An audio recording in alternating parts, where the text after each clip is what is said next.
अर्थ ले लीजिए, या केवल इंडिया लीजिए, या केवल बिहार, झारखंड, यूपी, राजस्थान, मध्य प्रदेश, कुछ भी एक हिस्सा ले लीजिए, तो पूरी पृथ्वी या उसके किसी भूभाग को कागज पर या कपड़े पर हूबहू उतार देना, एक नक्शा बना देना, नक्शा तैयार कर देना होता है, उसी को हम क्या कहते हैं, नक्शा। तो 6वीं शताब्दी में एक व्यक्ति थे, मार्केली नाम था उनका। तो मार्केली ने एक ऐसा किताब बनाया जिस किताब में न केवल नक्शा था, तो लोग वो किताब को पलटते गए, देख रहे हैं कि उसमें तो कुछ है ही नहीं है, केवल नक्शा है। तो एक ऐसी किताब जिसमें दूसरा कुछ भी ना हो, केवल नक्शा हो, तो ग्रुप ऑफ मैप हो, केवल कलेक्शंस ऑफ मैप हो, उसे हम कहते हैं एटलस। तो ये हो गया आपका बुक एटलस। तो एटलस क्या होता है, एटलस देखिए, एटलस है क्या कि एक किताब होता है, उसमें केवल और केवल आपको नक्शे बनाए रहते हैं। ये किताब आपको खरीदनी पड़ेगी, हम बताएंगे कब लेना है, अभी आप धीरे धीरे समझते चलिए, जल्दबाजी नहीं करेंगे। जिसको समझ में नहीं आएगा, जो कुछ नहीं जानता है वो सबसे ज़्यादा समझ के जाएगा, क्योंकि नया मेमोरी में डाउनलोडिंग तेजी से होता है। अब पहले से वायरस भर के आए हैं लोग ना, तो फिर वही डाउनलोड तेजी से नहीं होगा। तो अगर कोई आपसे कहे एटलस क्या है, तो एक ऐसी किताब जिसमें खूब सारे नक्शा, उसे एटलस कहते हैं। तो फिर इसका नाम एटलस क्यों पड़ा? तो देखिए, जब मार्केली ने इसे 6ठी शताब्दी में बनाया था, तो इसके ऊपर जो कवर लगाया था, जैसे इसके ऊपर एक ग्लोब का कवर है, तो उसने जो कवर लगाया था उसने एटलस का कवर लगा दिया था। एटलस एक देवता है ग्रीक भाषा में, उसे क्या कहते हैं, एटलस। आप एटलस की साइकिल खरीदेंगे तो उसमें देखेंगे एक ग्रीक भाषा में एक ऐसी मान्यता है ग्रीक लोगों की कि जो पृथ्वी का बोझ उठा के है वो कौन उठाए हुए है, एटलस। तो वो क्या है कि एटलस पूरे पृथ्वी का इसे ग्लोब को अपने कंधे पे लेकर बैठा रहता है। तो ऐसे देवताओं को आप देखे होंगे एटलस साइकिल वगैरह पे। तो उसी एटलस का कवर इस फोटो पे लगा दिया था, तो लोगों ने इस किताब का नाम उस राक्षस के आधार पर रख दिया, नाम रख दिया एटलस। तो एटलस तो समझ में आ गया आप लोग को एटलस क्या होता है। अब एटलस के बाद आते हैं सब मैप। एटलस के अंदर कौन सी चीजें होती हैं, तो एटलस के अंदर होती है मैप। मैप कई टाइप के होते हैं सब। अब इसमें आते हैं हम लोग पॉलिटिकल, थेमेटिकल, कई टाइप के मैप होते हैं। यहाँ हम आपको 2 तरह के मैप दिखा रहे हैं। एक मैप है आपका पॉलिटिकल, एक मैप आपका फिजिकल। यहाँ अब इसमें फिजिकल और पॉलिटिकल में अंतर समझिए। ये वाला जो मैप देख रहे हैं, ये एक मैप है पॉलिटिकल मैप ऑफ इंडिया, राजनीतिक नक्शा कहते हैं। इसमें आपको देश और राज्य जो होते हैं ना, आपका जितने भी स्टेट हैं और आपकी कंट्री है, कोई भी कंट्री या स्टेट, इसकी बाउंड्री आपको एकदम अच्छे से समझ में आ जाएगी। जैसे जम्मू कश्मीर यहाँ है, कहाँ खत्म हुआ आपको समझ में आ जाएगा। गुजरात ये है वाला स्टेट है, ये कहाँ खत्म हुआ कहाँ से शुरू हुआ आपको इजीली आइडिया लग जाएगा। तो ऐसे नक्शा को हम पॉलिटिकल कहते हैं, जिसमें केवल राजनीतिक महत्व की चीजें दी गई रहे, यूपी कहाँ से शुरू है, मध्य प्रदेश कहाँ है, नेपाल, चाइना, अमेरिका। तो ये सारी चीजें जो केवल और केवल राजनीतिक महत्व की चीजें हैं, उसे देखने के लिए हम लोग कौन सा नक्शा का प्रयोग करते हैं, पॉलिटिकल मैप का प्रयोग करते हैं। समझ में आ गया कि नहीं आ गया? किसी को कोई दिक्कत नहीं है? अब आगे देखिए, फिजिकल मैप क्या होता है। Same to same political map का ही होता है फिजिकल मैप, लेकिन इसमें नेचुरल महत्व की चीजें दी गई रहती हैं, प्राकृतिक चीजें दी गई रहती हैं, उसे हम लोग कहते हैं फिजिकल मैप। फिजिकल मैप में आप ये नहीं समझ पाएंगे कौन सा स्टेट कहाँ से शुरू हुआ कहाँ खत्म हो गया। जैसे यहाँ आपको अंदाजा लग रहा है कि ये वाला गुजरात है, आप इसी बेसिस पर यहाँ आप अंदाजा लगा सकते हैं कि गुजरात यहीं होगा, लेकिन आप ये कंफर्म नहीं बता पाएंगे कि गुजरात यहाँ कहाँ से शुरू और कहाँ से खत्म हो गया है। तो वैसा नक्शा जिसमें आपको पॉलिटिकल महत्व की चीजें दी गई रहती हैं, उन्हें हम लोग कहते हैं पॉलिटिकल मैप, और जिसमें नेचुरल चीजें दी गई रहती हैं उसे हम लोग कहते हैं हम लोग फिजिकल मैप। अब आप कहेंगे कि इसमें जरूरी कौन है, तो देखिए, बकलोल जो लोग होते हैं उनके लिए पॉलिटिकल अच्छा है, और जो होशियार लोग हैं उनके लिए फिजिकल अच्छा है। फिजिकल में बहुत सारी जानकारियां दी रहती हैं, पॉलिटिकल में बहुत सारी जानकारी नहीं दी रहती है। समझिए कौन कौन सी जानकारी होगी। ये कौन सा मैप है, पॉलिटिकल है, ये वाला फिजिकल है। अब हम आपको अच्छे से समझा देते हैं। इसमें पॉलिटिकल मैप में कुछ खास नहीं होता है, मेन होता है आपका फिजिकल मैप। यहाँ फिजिकल मैप में अगर आप देखेंगे ध्यान से, तो आपको कई कलर्स दिखाई देंगे। आप कहेंगे कि इससे पहले वाले में भी तो कई कलर थे, लेकिन वो कलर हमारी मर्जी पर है। पॉलिटिकल मैप में आपकी मर्जी चलती है, आप जिस रंग से उसे रंगना चाहें रंग सकते हैं, लेकिन फिजिकल मैप में आपकी मर्जी नहीं चलेगी। फिजिकल मैप में है कि भूरा रंग से आपको पहाड़ रंगना है, तो यहाँ देख रहे हैं आपको भूरा रंग से क्या रंगा हुआ है, पहाड़। जम्मू कश्मीर, हिमाचल प्रदेश, उत्तराखंड, इसमें पहाड़ रंगे हुए हैं सब। आपको अगर ये दिख रहा होगा तो ये पहाड़ है। यहाँ सिक्किम में भी ब्राउन कलर है, यहाँ पे भी ब्राउन कलर है। ये ब्राउन कलर से ही पहाड़ रंग सकते हैं। तो ये फिजिकल में एक खासियत ये है कि अगर आपको कहीं पे भी ब्राउन कलर दिखाई देता है तो आप समझ जाइए कि वहां पर क्या चीज है, पहाड़ है। तो दिखाई क्लियर नहीं दे रहा है इसमें, देखें एक से।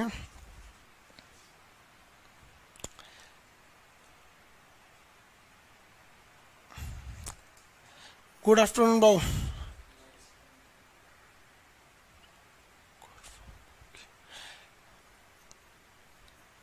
ओके बाबू, आप लोग को देखिए जब भी क्लास करना आप कर सकते हैं, इसके बाद भी अगर आपके पास मतलब इस टाइम नहीं कर सकते तो आगे भी कर सकते हैं, रिकॉर्डेड क्लास बचा हुआ रहेगा। आगे देखिए बाबू, कुछ सर क्वालिटी लो हाई करने का ऑप्शन नहीं दिया है, आपके नेटवर्क पे डिपेंड करेगा ये। आपके यहाँ नेटवर्क सही रहेगा तो कर देंगे, नहीं रहेगा तो नहीं कर पाएंगे। आप किस एरिया में ही डिपेंड करता है। आगे देखिए वो कुछ लोग को ब्राइटनेस का दिक्कत हो रहा है, देखिए मैप ही है उस टाइप का। आगे आपका दूसरा मैप लेंगे उसमें आपको अच्छा से समझा देंगे। अभी आप यहाँ समझिए, ये हल्का आपको ब्राउन दिख रहा है ना, तो ब्राउन का मतलब क्या होता है, आपका पहाड़ है वहां पर। इससे काफी फायदा होता है। आप जैसे मान लीजिए कोई पायलट है, अब अगर कोई पायलट है उसे आपने पॉलिटिकल नक्शा दे दिया है, तो पॉलिटिकल नक्शा में उसको कहाँ समझ में आएगा ऊंचा कौन है नीचे कौन है। लेकिन अगर वही फिजिकल नक्शा है तो वो देख लेगा कि भाई भूरा कलर का, इसको हाइट बढ़ाना पड़ेगा वरना लड़ जाएगा। अब एक और चीज इसमें होगा कि कहाँ पहाड़ की ऊंचाई ज्यादा है और कहाँ पहाड़ की ऊंचाई कम है, ये कैसे पता चलेगा। अब आप खुद सोचिए कि अगर भूरे रंग से पहाड़ है तो ये तो भूरा रंग का मतलब हो गया पहाड़, लेकिन हाइट कैसे दिखाएंगे। तो इसमें भूगोलवेताओं ने दिमाग लगाया। उन्होंने क्या किया कि कलर को डार्क और लो करना चालू किया। जहां एकदम चटकार रंग से रंग दिया, भूरा रंग से, जहां चटकार भूरा है तो उसको समझ लिए कि वहां का पहाड़ की ऊंचाई ज्यादा है। और जहां हल्का भूरा है, अब अगर इंडिया के बीच में देखेंगे ना तो हल्का हल्का भूरा यहां भी दिख रहा होगा, बीच में हल्का ब्राउन दिख रहा होगा। हम आगे आपको अभी क्या है कि आपको पूरा नक्शा नहीं मिला होगा, तो एक्चुअली क्या है कि अभी हम पूरा नक्शा ले लिए हैं। धीरे धीरे करके आपको जब एक आइडिया लग जाएगा तो आपको एक एक राज्य के नक्शा के हिसाब से पढ़ाएंगे। तो ये आपका हो गया आपका कश्मीर का।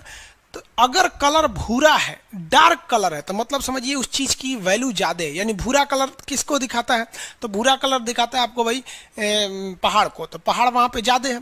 और अगर भूरा रंग पंछुछुर हो जाएगा, पंछुछुर का मतलब समझते हैं पतला, तो जब कभी भी भूरा रंग पतला हो गया तो आप समझ जाइएगा कि वहां पर पहाड़ की हाइट कम है। तो हाइट ज्यादा रहने पे कलर ज्यादा और कम होने पे कम। जैसे यहाँ पे हल्का भूरा दिख रहा है, आपको ना बराबर दिख रहा होगा, तो इसमें कोई खास इफेक्ट नहीं पड़ेगा। तो ये भूरा रंग से पता चलता है कि कौन सा चीज ज्यादा है, कौन सा चीज कम है। अब ये तो भूरा समझ में आ गया, तो यहाँ हम लिख देते हैं ब्राउन कलर। आपको पीडीएफ वगैरह मिलेगा बहू, अभी आपको बस थोड़ा बहुत समझा रहे हैं ताकि आपको आइडिया लग जाए। अब ग्रीन कलर, ग्रीन कलर का मतलब होता है मैदानी एरिया। ग्रीन कलर का मतलब क्या होता है, मैदान, मतलब वैसा चीज जो समतल भूमि हो, पहाड़ वगैरह जहां ना हो, वो ग्रीन कलर से के एरिया से दिखाएगा। ब्लू कलर के एरिया से पानी को दिखाएगा। जैसे अगर आप यहाँ देखेंगे समुद्र को क्या दिखा रहा है, ब्लू कलर से। अब जहां समुद्र ज्यादा गहरा होगा वहां पर आपको ज्यादा नीला करेगा, और जहां समुद्र कम गहरा होगा वहां कम नीला करेगा। तो ये हो गया आपका कलर कोडिंग। ये धीरे धीरे आपको सब आराम से समझ में आने लगेगा कलर कोडिंग क्या है। तो ये सब चीजों में आपको अंतर धीरे धीरे पढ़ते रहेंगे, ऑटोमेटिक समझ में आ जाएगा। अभी हम केवल रफली इंट्रोडक्शन के रूप में बता रहे हैं। तो पॉलिटिकल मैप अलग होता है, थेमेटिकल अलग होता है। इसमें आपको कभी भी नहीं दिखेगा कि कश्मीर कहाँ शुरू हुआ कहाँ खत्म हो गया, राजस्थान कहाँ से शुरू हुआ कहाँ खत्म हो गया। अब इसके अलावा मैप आता है जिसको हम लोग कहते हैं थेमेटिकल मैप। उसको समझिए क्या होता है। देखिए ये मैप देखें, थेमेटिकल मैप क्या होता है, किसी खास चीज को दर्शाने के लिए जब मैप बनाया गया रहता है ना, उस मैप को हम लोग कहते हैं थेमेटिकल मैप। जैसे इसमें केवल रेलवे लाइन दर्शाई गई है, बाकी कौन स्टेट कहाँ गया, कौन सा पहाड़ कहाँ है, इससे कोई मतलब नहीं है। इसमें केवल रेलवे लाइन को दर्शाया गया है।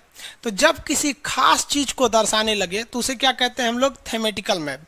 जब पर्वत पहाड़ या नेचुरल चीज को दर्शाने लगे तो उसे क्या कहते हैं हम लोग, फिजिकल मैप। और जब देश राज्य इत्यादि का विभाजन दिखाने लगे तो उसे क्या कहते हैं, पॉलिटिकल मैप। तो मैप कितने टाइप के हो गए, 3 टाइप के, पॉलिटिकल, फिजिकल, थेमेटिकल, ये तीनों पढ़ना है आपको। अब इसके अलावा एक और मैप होता है, ये देखिए ब्लैंक मैप। इसमें सब चीज सादा दे देता है, आपको कुछ नहीं देगा। तो जब हम आपको सबसे पहले आपको पढ़ाएंगे पॉलिटिकल, क्योंकि पॉलिटिकल से ही आपको समझ में आता है। शुरुआत कहां से करेंगे, पॉलिटिकल से। पॉलिटिकल के बाद आपको पढ़ाएंगे फिजिकल, उसके बाद ये एकदम सादा मैप है बाबू, इसमें आपको कुछ नहीं दिखेगा, एकदम सादा रहेगा,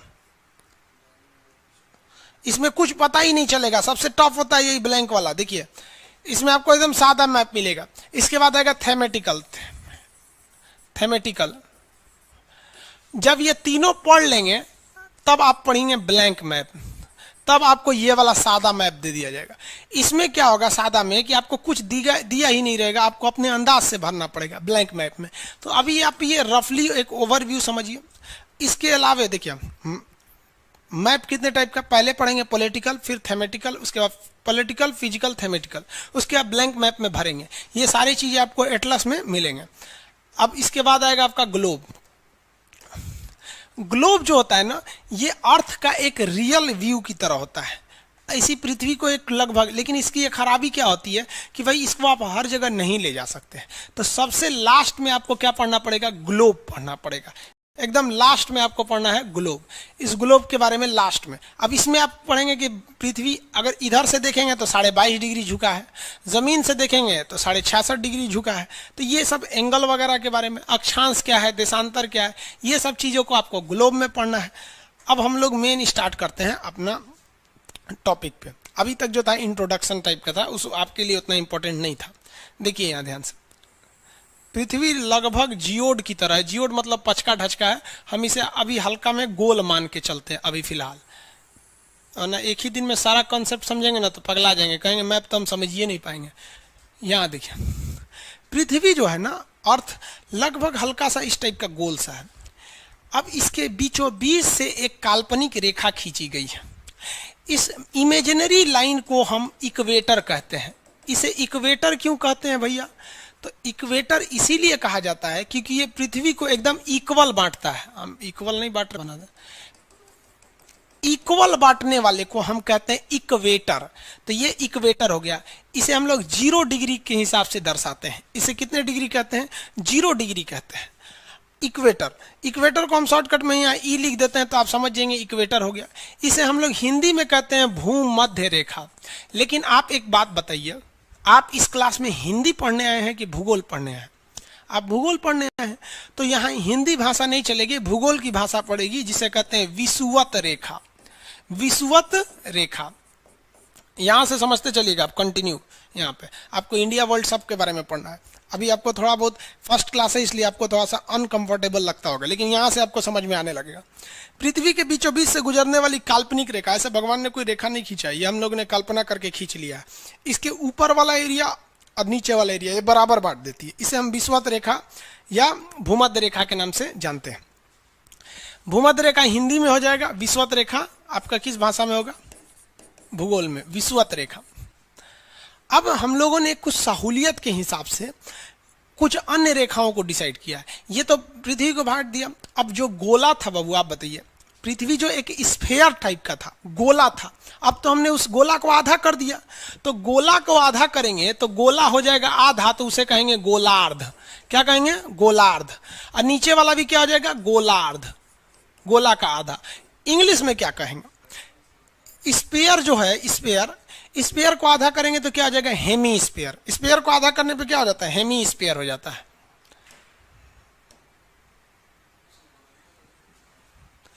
ये हो गया आपका हेमी स्पेयर।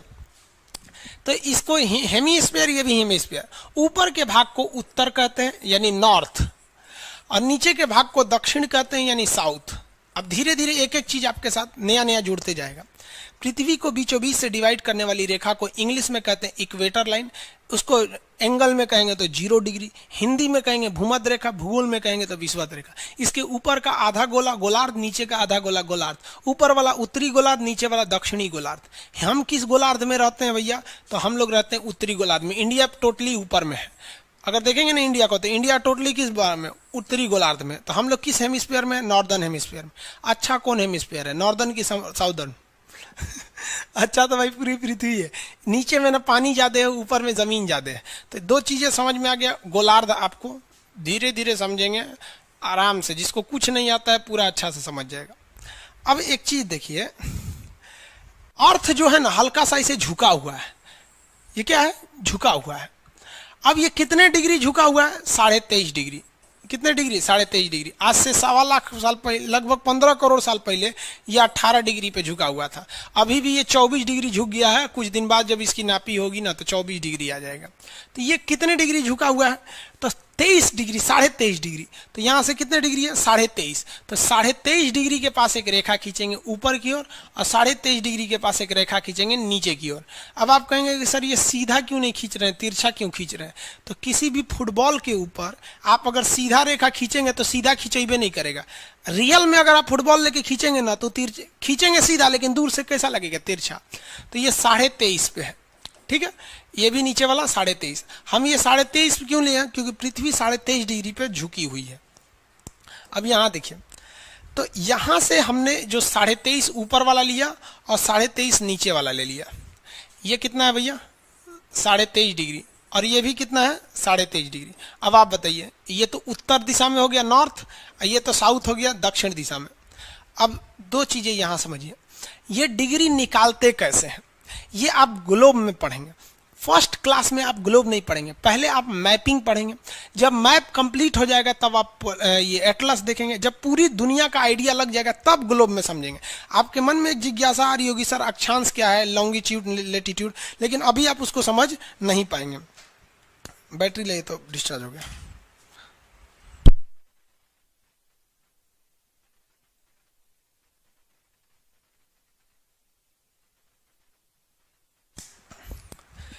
आगे देखिए भाऊ, तो ये उत्तरी हो गया, ये दक्षिणी हो गया। इसके अलावे अगर आप पृथ्वी को देखेंगे तो पृथ्वी जो है ये जमीन के हिसाब से अगर देखेंगे, यहां देखिए किसी चीज को अगर आप झुकाते हैं, जैसे इसी चीज को हम झुका दिए तो इसमें दो तरह का एंगल बनता है। एक ऊपर से ये वाला एंगल और नीचे से ये वाला एंगल, दो एंगल बना कि नहीं। कोई भी चीज, जैसे हम इधर झुक गए तो एक एंगल इधर से बनेगा और एक एंगल पीछे से बनेगा। तो जो अर्थ झुकी हुई है ना, तो ये वाला झुकाव है, ठीक है, और ये जमीन है। देखिए ध्यान से, तो जो अर्थ झुकी हुई है तो ये वाला झुकाव 23.5 है और ये वाला झुकाव ये 23.5 है। अब आप बताइए, कोई 90 डिग्री का एंगल है, अगर इसको 40 डिग्री झुका दिए, 40 डिग्री, तो ये कितना होगा? जेन्युइन है कि 50 होगा? भाई दोनों को जोड़ेंगे तभी ना वो सीधा खड़ा होगा। तो अगर पृथ्वी सीधा रहती तो 90 डिग्री रहता, लेकिन 23.5 झुक गई है तो अंदर वाला कितना होगा? 66.5 होगा।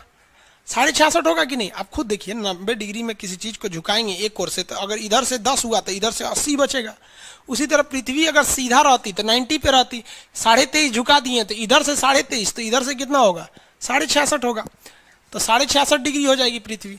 तो पृथ्वी पर दो रेखाओं का बड़ा महत्व है, एक 23.5 डिग्री वाले का क्योंकि ये ऊपर से एंगल है, एक 66.5 डिग्री वाले का क्योंकि ये नीचे से एंगल है। समझ में आ रहा है कि नहीं? अभी आप कमेंट पे ध्यान नहीं देंगे आप लोग, अभी आप लोग मेन अभी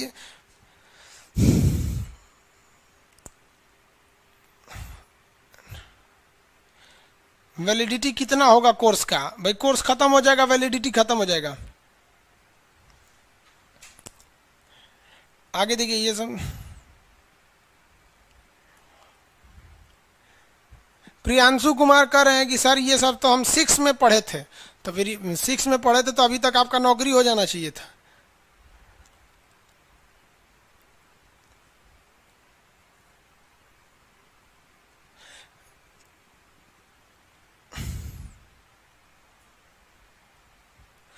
चलिए यहाँ देखिए, कुछ कुछ फालतू फालतू के कमेंट करता है सर, यहाँ ये सब यहीं रहेगा सब बेरोजगार बन के।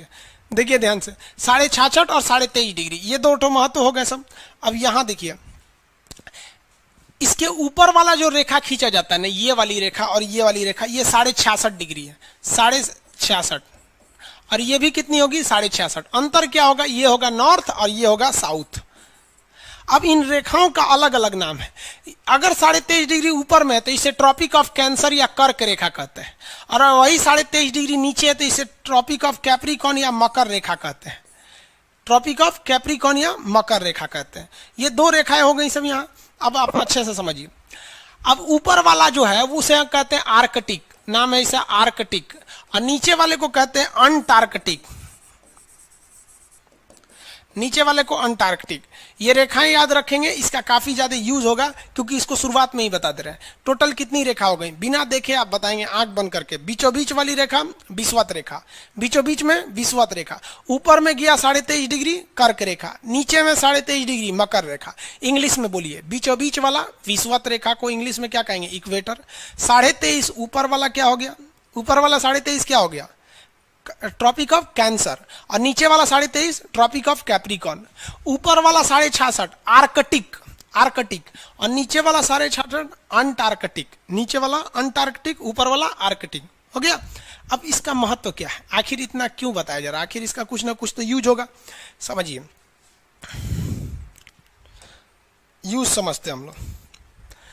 देखिए, जो अर्थ, जो सनलाइट होता है ना, सनलाइट, पृथ्वी सनलाइट, ये ज्यादा, सूरज जो होता है वो मैक्सिमम जाता है कहां पर, कर्क रेखा पर। सूर्य मैक्सिमम कहां तक जा सकता है, कर्क रेखा। तो आप कहेंगे सर इधर अंधेरा रहता है। नहीं बबुआ, यहां तक सूर्य आता है, इसके बाद इसकी रोशनी तिरछी जाती है। अब आप बताइए, तिरछा रोशनी में रोशनी तो जाएगा, लेकिन क्या गर्मी उतना जाएगा, नहीं जाएगा। तो ये कर्क रेखा से जितना दूर जाइएगा ठंड बढ़ेगा कि नहीं बढ़ेगा, ठंड बढ़ेगा, और दूर जाइएगा और ठंड बढ़ेगा, और दूर जाएंगे और, यानी ऊपर में तो और ठंड बढ़ने लगेगा, बढ़ेगा कि नहीं बढ़ेगा। अब एक बात बताइए, तो ये तो कर्क रेखा की मैक्सिमम स्थिति कहाँ आ गई, ऊपर, यहाँ पर। और कर्क रेखा मिनिमम नीचे कहाँ जाता है, मकर रेखा के बीच में, सॉरी सूर्य।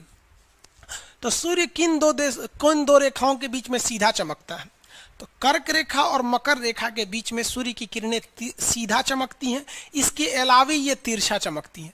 सबसे कम, आप बताइए, सबसे कम सूर्य की रोशनी कहाँ जाएगी, यहाँ जाएगी, न गर्मी लगेगा, ना, इसे पोल कहते हैं, इसे भी पोल कहते हैं, ये साउथ पोल है, ये नॉर्थ पोल है। तो सूर्य अधिकतम किन दो रेखाओं के बीच रह सकता है, फटाफट बताएंगे। ऊपर में कौन सी रेखा, कर्क रेखा, और नीचे में कौन सी रेखा, मकर रेखा। इन्हीं दोनों रेखाओं के बीच में सूर्य हमेशा चक्कर लगाता है, अदरवाइज में वो चक्कर नहीं लगाएगा। इन्हीं दोनों रेखाओं के बीच में वो क्या करेगा, चक्कर लगाएगा। अब एक बात बताइए, इसके ऊपर इधर तो सूर्य की किरणें तिरछी और इधर भी तिरछी, यानी यहाँ उतना गर्मी नहीं पड़ेगा जितना यहाँ पड़ेगा। तो कर्क रेखा और मकर रेखा के बीच के एरिया को हम क्या लिख सकते हैं, गर्म क्षेत्र लिख सकते हैं। बताइए, अगर हमने लिख दिया तो कुछ गलती किया, यहीं से इंटर द मिशन हो जाता है फटाफट। क्या हमने इसको गर्म क्षेत्र लिख दिया तो कुछ गलती किए हैं?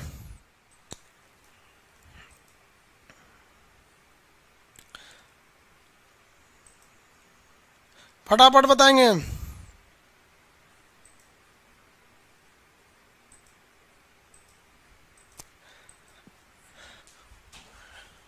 चलिए देखिए, यहाँ ये गर्म क्षेत्र होगा ही, गर्म क्षेत्र। तो क्यों गर्म क्षेत्र होगा, क्योंकि सूर्य इन्हीं के बीच में घूम रहा है, इसके उधर उसकी किरणें तिरछी जा रही हैं, इसके नीचे भी तिरछी जा रही हैं। लेकिन आप बताइए, यहाँ पे समझिए, क्या आप हिंदी पढ़ने बैठे हैं कि गर्म क्षेत्र बोल रहे हैं? आप तो ज्योग्राफी पढ़ने बैठे हैं ना। तो ज्योग्राफी में हम लोग गर्म को क्या बोलते हैं, ज्योग्राफी में गर्म को बोला जाता है उष्ण। गर्म को क्या बोला जाता है, उष्ण। क्या बोल रहे हैं, उष्ण। और क्षेत्र को कहते हैं कटिबंध। क्या कहेंगे, कटिबंध। तो ये बीच वाला एरिया हो गया उष्ण कटिबंध। अब इसके बीच अगर कुछ भी पाया जाता है तो आपको क्या बोला जाएगा, उष्ण कटिबंध। अब इंग्लिश मीडियम में इसे क्या कहेंगे भाई, उष्ण कटिबंध वाले। इंग्लिश मीडियम वाले भी एडमिशन लिए होंगे, वो लोग सोच रहे होंगे इसे इंग्लिश मीडियम में क्या बोला जाएगा। तो इसे टोरिड जोन बोलते हैं, इंग्लिश में इसे टोराइड जोन बोलते हैं, torrid zone, torrid zone. Hindi में इसे उष्ण कटिबंध बोलते हैं। समझ में आ गया आप लोग को? अब बताइए कि यहाँ पे कोई देश पाया गया, सपोज विषुवत रेखा पे कोई देश पा लिया गया, यहाँ पर इक्वाडोर। तो क्या इक्वाडोर एकदम विषुवत रेखा पर, तो क्या इक्वाडोर उष्ण कटिबंध में आएगा? कंफर्म आएगा। जो भी कर्क रेखा और मकर रेखा के बीच में आएगा तो उष्ण कटिबंध में आएगा। अब कितने लोग बता सकते हैं कि उष्ण कटिबंध में 3 रेखाएं आती हैं, कर्क रेखा, विषुवत रेखा और मकर रेखा। इसमें सबसे ज्यादा गर्मी कहां पड़ेगा, सबसे ज्यादा गर्मी भैया विषुवत रेखा पे पड़ेगा, क्योंकि सूरज जब ऊपर जा रहा था तब भी यहाँ चमक के गया, और जब नीचे आ रहा था तब भी चमक के गया, तो सबसे ज्यादा गर्मी यहीं पे पड़ने वाली है। अब देखिए आगे, ये वाले एरिया में कल्पना कीजिए, यहाँ पर, यहाँ देखिए, जब सूरज ऊपर गया होगा, कहाँ गया होगा, ऊपर में, यहाँ पर होगा, तब तो यहाँ पर नहीं होगा वो। तो जब ऊपर गया होगा तो ये वाला एरिया कैसा होगा, ठंडा। कैसा होगा, ठंडा। नीचे वाले की बात कर रहे हैं, ठंडा। और ये वाला एरिया कैसा हो गया होगा, गर्म, जब ये ऊपर होगा। जब यहां से सूरज नीचे आएगा, यहां पर इस वाले एरिया में, यहीं तक आ ही सकता है यहां पर, तो ये वाला एरिया अब कैसा हो जाएगा, जो ठंडा था वो कैसा हो जाएगा, गर्म हो जाएगा। लेकिन अब ये गर्म हो गया, अब ये वाला कैसा हो जाएगा, ये वाला हो जाएगा ठंडा। यानी हम ये कह सकते हैं कि ये वाला बीच का जो एरिया है ये ठंडा और गर्म दोनों हो जाएगा। इसमें दोनों चीजें देखी जाएंगी, ये ठंडा और गर्म दोनों हो जाएगा। अब बताइए यहां फिर से नाम रखिए, ये ठंडा को हिंदी में कहते हैं शीत, ठंडा को हिंदी में शीत, और गर्म को क्या कहते हैं, उष्ण, गर्म को उष्ण। तो बताइए तो शीत प्लस उष्ण क्या हो गया, शीतोष्ण। शीत प्लस उष्ण इसको क्या बन गया, शीतोष्ण बन गया। तो यहां हो गया भैया इसका शीतोष्ण नाम हो गया, ये हो गया शीतोष्ण। शीतोष्ण इंग्लिश में इसे कहते हैं टेम्परेट जोन, इसे इंग्लिश में क्या कहेंगे, टेम्परेट जोन, शीतोष्ण कटिबंध, ये हो गया शीतोष्ण। तो पृथ्वी पर आपने कितने कटिबंध देखे, एक आपने देखा उष्ण कटिबंध, एक देखे शीतोष्ण कटिबंध। शीतोष्ण कटिबंध को टेम्परेट जोन कहते हैं। कितने लोग ये बता सकते हैं कि यहां पर क्या होगा। देखिए बबुआ, सूर्य अधिकतम आ सकता है नीचे मकर रेखा तक, यहां आने के बाद भी यहां तक तिरछी किरणें छोड़ेगा और कुछ गर्मी उत्पन्न कर देगा, इसलिए ठंडा के साथ साथ गर्मी रहेगा। लेकिन ये वाले एरिया में कभी भी ठंड ही पड़ेगा, गर्मी नहीं पड़ेगा, ठंडा। और ठंडा को क्या कहते हैं, शीत। तो ये क्या हो गया, शीत कटिबंध। कटिबंध का मतलब क्या होता है, एरिया, कटिबंध का मतलब एरिया। और ऊपर वाला भी क्या होगा, सूर्य अधिकतम यहीं तक जाएगा ना, कर्क रेखा तक, इसके बाद तो जाएगा नहीं। और ये वाला एरिया क्या हो जाएगा, ये भी तो हो गया शीत कटिबंध। तो पूरे पृथ्वी को कितने कटिबंध में बांटे, ये शीत कटिबंध को इंग्लिश में क्या कहेंगे, फ्रिजिड जोन। फ्रिजिड एकदम बर्फ जम जाता है वहां पे, उसी को क्या कहते हैं, फ्रिजिड जोन। अब यहां देखिए पृथ्वी के बीचों बीच में बोलिए कौन सा कटिबंध, फटाफट बोलते जाएंगे लोग, नीचे कमेंट लिख के फटाफट बताएंगे। पृथ्वी के बीचों बीच में कौन सा जोन, कौन सा कटिबंध बीचों बीच में,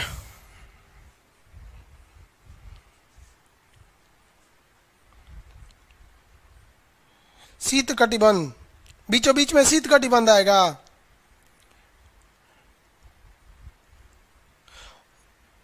बीचों बीच में उष्ण कटिबंध आएगा, हाँ उष्ण, बीचों बीच में उष्ण कटिबंध, इंग्लिश में क्या कहेंगे, टेम्परेट जोन। अब जरा आंसर सोच समझ के दीजिएगा लोग, सुनिए ध्यान से, सुनिए एकदम बढ़िया से, यहां ध्यान से। कर्क रेखा कहाँ है, ऊपर में, कर्क रेखा और मकर रेखा, कर्क रेखा और मकर रेखा, इसके बीच के क्षेत्र को क्या कहेंगे, कर्क रेखा और मकर रेखा के बीच का क्षेत्र, कर्क रेखा और मकर रेखा के बीच का क्षेत्र उष्ण कटिबंध कहलाएगा। समझ में आ गया। अब जरा आंसर देखिए, कर्क रेखा से ऊपर में, कर्क रेखा से आर्कटिक रेखा, कर्क रेखा से आर्कटिक रेखा के बीच का क्षेत्र क्या कहलाएगा, शीतोष्ण कटिबंध, गर्मी ठंडी दोनों पड़ेगा, टेम्परेट जोन। और नीचे में बताइए, नीचे में शीतोष्ण का एरिया कहां से आएगा, नीचे में शीतोष्ण का एरिया, फटाफट, अगर नहीं कमेंट लिख सकते हैं तो वहीं अकेले में बैठ के क्लास कीजिए, वहीं पर आपको समझ में आएगा, अकेले में बोलिए, नीचे में दिमाग लगाइए फटाफट, नीचे का शीतोष्ण कहां से होगा। अब आंख बंद करेंगे, नीचे का शीतोष्ण कहां से होगा भैया, ये मकर से शुरू होगा, ऊपर जाएंगे तो उष्ण हो जाएगा, ना ना ऊपर नहीं जाना है, नीचे आएंगे तो क्या हो जाएगा, शीत और ठंडा दोनों पड़ेगा। तो ये हो गया आपका मकर रेखा से लेके आर्कटिक रेखा, ये क्या हो गया, शीतोष्ण हो गया। और आर्कटिक से दक्षिणी ध्रुव ठंडा, और अंटार्कटिक से उत्तरी ध्रुव ठंडा। तो कितने टाइप के कटिबंध देखें, कितने टाइप के कटिबंध देखे, 3 टाइप के देखे रे बबुआ, यो तो शीतोष्ण है, यो तो टाइप है, गिन रहा है से 1 2 3 4 5, अरे भैया 5 कहाँ है, 3 टाइप है ना, समझ में गया। अब मान लीजिए 2 लड़का 1 लड़की खड़ी रहेंगे, पूछेंगे कितने टाइप के मानो है, तो 2 गो ना हो जाएगा, लड़का लड़की का आप संख्या थोड़ी गिन रहे हैं। ये समझ में आ गया आप लोग को। क्वेश्चन बताइए फटाफट, सबसे ज्यादा ठंडा किस कटिबंध में पड़ेगा, सबसे ज्यादा ठंडा किस कटिबंध में, शीत कटिबंध में पड़ेगा। सबसे कम ठंडा कहां पड़ेगा, उष्ण कटिबंध में पड़ेगा। सबसे कम ठंडा कहां पड़ेगा, उष्ण कटिबंध में पड़ता है बाबू सबसे कम ठंडा। ठंडा गर्मी दोनों पड़ेगा, शीतोष्ण कटिबंध में ठंडा गर्मी दोनों पड़ेगा। एक आगे अब एक ये देखिए, यहां पे इस ग्लोब में देखिए,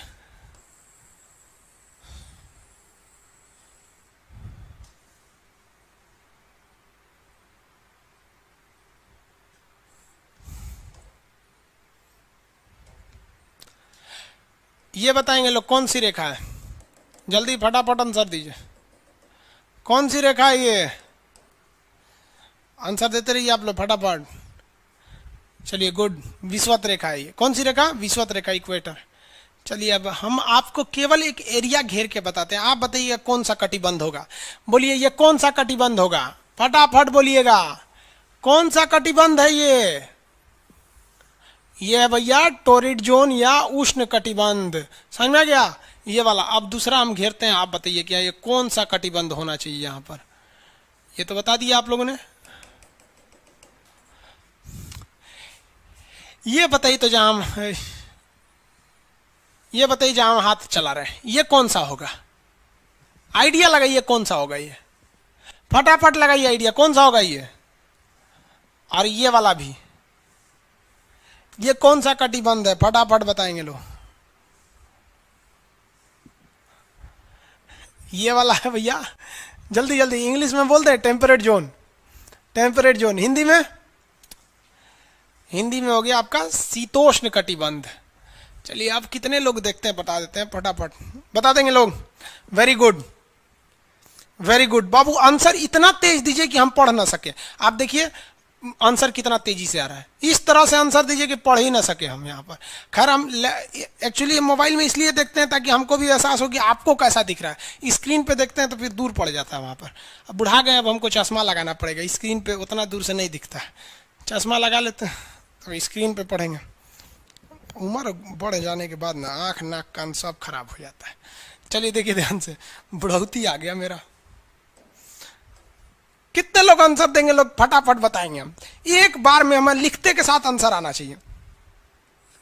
ये कौन सा कटिबंध है, फटाफट कौन सा कटिबंध होगा? इंग्लिश वाले लोग सबसे ऊपर में है बबुआ। ये सब यूपीएससी का क्वेश्चन ऐसे नक्शा बना बना के पूछेगा आपको। कौन सा कटिबंध होगा, फटाफट बताएंगे। ये वाला हो गया शीत कटिबंध। शीतोष्ण थोड़े होगा रे बकलवा, कहीं का खाली ठंडा पड़ेगा, हिया ना शीतोष्ण होगा। आई वाला कौन सा होगा, उष्ण होगा। दिमाग चट देता है तुम लोग, गलती नहीं बोलो भाई, इतना मेहनत से पढ़ा रहे हैं, आंसर सही होना चाहिए। कौन सा कटिबंध है? शीत कटिबंध है, शीत कटिबंध है। यूपीएससी जो है ना वो ससुरा खखोर के क्वेश्चन पूछता है। क्वेश्चन क्या पूछा यूपीएससी, कह रहा है कि शीत कटिबंध में सबसे ज्यादा ठंडा कहां पड़ता है रे बकललवा, कहीं को में तो अपने ठंडा पड़ता है। अब कौन सी पूछ रहा है, ओमे कौन सी ठंडा पड़ता है? माने शीत में भी महाशीत। यह है यूपीएससी आईएएस का एग्जाम। लड़का सब खाली सपना देख लेता है आईएएस बनेंगे, अभी मेहनत ना करना है उसके लिए। देखो बबुआ क्वेश्चन यूपीएससी का क्या था।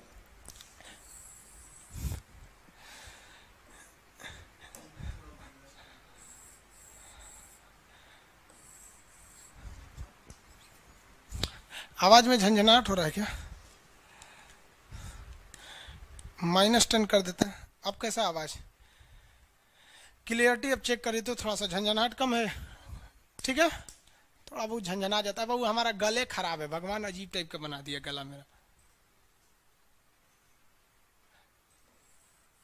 देखिए ये है हमारा शीत कटिबंध, लेकिन क्वेश्चन है शीत में भी महाशीत। तो शीत में भी महाशीत, शीत में भी महाशीत। आ जा बाबू आ जा, ये हमारा गोला हो गया पृथ्वी। देखिए गौर से देखिएगा, ये है शीत कटिबंध और ये भी है शीत कटिबंध। ये रेखा का नाम बोलिए फटाफट, रेखा कंप्लीट होने से पहले नाम आ जाना चाहिए। कौन से, क्या नाम है इसका? अरे जल्दी बोलो, कंप्लीट कर देते हैं। हाँ गुड, क्या नाम है इसका? विषुवत रेखा, वेरी गुड। ये शीत है ना। अब देख बबुआ यहां पर एकरा दो भाग में हम बांट देते हैं, एकरो दो भाग में बांट देते हैं। ऊपरा वाला का नाम रख देते हैं एक, नीचे वाला का नाम रखते हैं दो। एक और दो। कितने लोग बता सकते हैं इसमें कि शीत कटिबंध को यानी फ्रिजिड जोन को हमने 1 और 2 में बांट दिया है। इसमें ज्यादा ठंडा 1 में लगेगा कि ज्यादा ठंडा 2 में लगेगा? गलत आंसर आया ना, घुस के कैमरा में से निकाल ले आएंगे इधर और धो देंगे। यहाँ बता देते हैं, यहाँ ज्यादा ठंडा फटाफट 1 में ठंडा कि 2 में? 1 की 2, 1 की 2, जल्दी फटाफट, देर नहीं होना चाहिए। 1 में कि 2 में? 1 में कि 2 में? 1 में, 1 में, वेरी गुड। बस 1 लिखते जाएंगे सर, वेरी गुड, बहुत अच्छा। बकलोलवा कौन दू बोल रहा है? दू कौन बोलता है? यहाँ से फेंक देंगे हम फ्रिजिड जोन में ले जाके। बगलोला एक में ना ठंडा पड़ेगा बबुआ, वहां सूरज का रोशनी जइबे नहीं करेगा, एकदम कोना में वो पट्टी है वहां पे, एक में देख लो भाई, इतना तेज आंसर आना चाहिए इस तरह से, धड़ धड़ धड़ एकदम। Very good. सबसे ज्यादा ठंडा ओ खोपड़िया पे ना तो एक खोपड़िया पे, समझ में आ गया कि नहीं आ गया? भूगोल वालों ने ये दोनों का नाम अलगे रख दिया। हम तो आपको धाए दे बता दिए थे, आप में से कितने अच्छे से आप बता दिए कि एक में कि दो में, लेकिन यही क्वेश्चन यूपीएससी पूछा था और आधा लड़का गलती ठोक के आया था। क्या पूछा था पता है? कि ज्यादा ठंडा टुंड्रा में पड़ता है कि टैगा में। अब लड़का पगला गया, टुंड्रा टैगा कौन ची होलो रे भाई, टुंड्रा टैगा लो, टुंड्रा टैगा यहाँ पर। अरे यूपीएससी ना खखोर के पूछता है कुछ हो। अब जैसे किसी को कह देंगे मामा जी तो आराम से समझ में आ जाएगा, कहेंगे हमारे बाप के सार, तो कहेंगे कौन सी बोल रहा है बाप के सार, अरे मामा जी को ही बोला जाता है बाप के सार। तो वही ऐसे पूछता है, टुंड्रा में कि टैगा में, आंसर बताइए, टुंड्रा में कि टैगा में? टुंड्रा या टैगा, फटाफट। टैगा बोल रहे हैं लो, टैगा, कुछ टुंड्रा बोल रहे हैं लो। अब आंसर की स्पीड वो नहीं रह गई है, टुंड्रा या टैगा, टुंड्रा या टैगा। भैया ये पूरा ध्रुव होता है, एक और दो दोनों को मिला देंगे तो ध्रुव हो जाता है। टुंड्रा या टैगा, टुंड्रा या टैगा? देखो भैया हम बताते हैं, देखिए ध्यान से। ये जो ऊपरा वाला एक नंबर है ना, यानी जो एकदम खोपड़िया है और नीचे वाला एकदम पेंदिया है, ये एक नंबर को हम लोग कहते हैं टुंड्रा। जो एक नंबर है ना, अंग्रेजी हिंदी दोनों में टुंड्रा, और जो दो नंबर है उसे कहते हैं टैगा। और कुछ नहीं है रे भैया, लड़कवा को सब पता था लेकिन टेक्निकल नाम नहीं पता था, इसलिए फेल होके चल आया।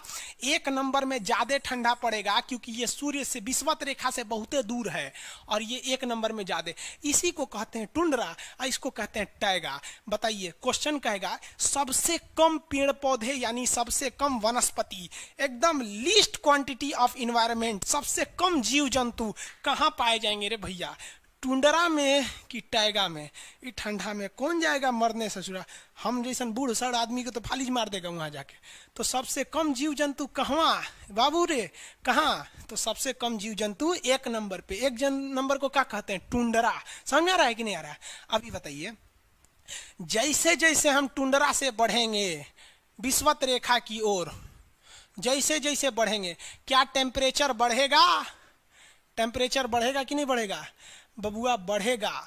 जीव जंतुओं की संख्या भी बढ़ेगी, ठंडा में मर जाएगा सब ससुरा। कभी सुने गर्मी से 200 लोगों की मौत हो गई? गर्मी से किसी की मौत नहीं होती, आदमी तनी पगला उगला जाता है, लेकिन हमेशा ठंडी में सुनते होंगे कि 200 आदमी ठंडा से मर गया। अब बहुते आदमी, अब हम जैसे बूढ़ सूढ़ आदमी को बच के रहना पड़ता है। आप लोग जवान हैं लोग, आप लोग का कोई दिक्कत नहीं है, समझ आ गया कि नहीं आ गया? तो जीव जंतु इधर ही रहेंगे। आप कहेंगे कि जीव जंतु, अरे ठंडा में बहुते मर जाता है, समझ आ गया कि नहीं? जैन धर्म के लोग ज्यादा क्यों नहीं विकास कर पाए? लो उघारे रहते तो आधा लोग को मार दिया ठंडा वहां पे।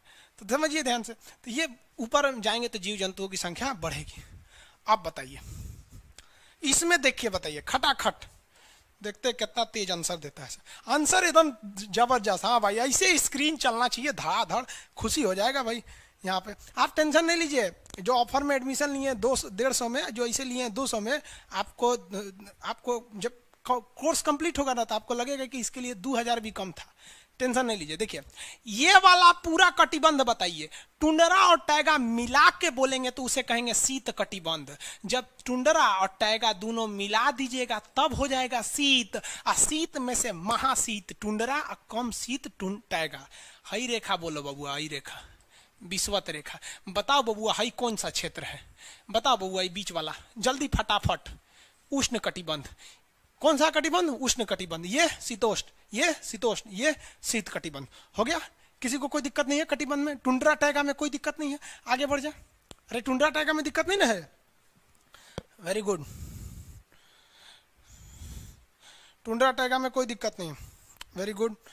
विषुवत रेखा, उष्ण कटिबंधीय, शीत, वेरी गुड।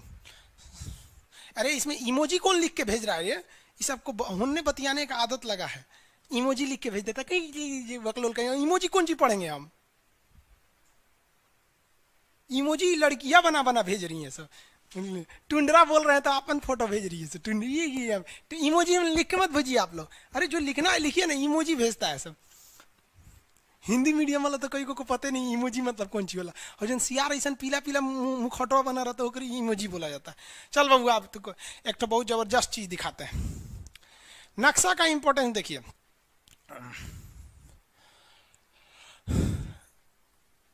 बाबू लोग ये देखो, ये हो गया ग्लोब, पूरा पृथ्वी। अब इसमें एक चकाचौंध से बचिए, देखिए ध्यान से, आप लोग को ये हल्का दिख रहा है? हाँ, देखिए ध्यान से, हल्का सा दिख रहा है, इसमें देश नहीं देखना है बाबू। ब्राइटनेस घटा दे क्या?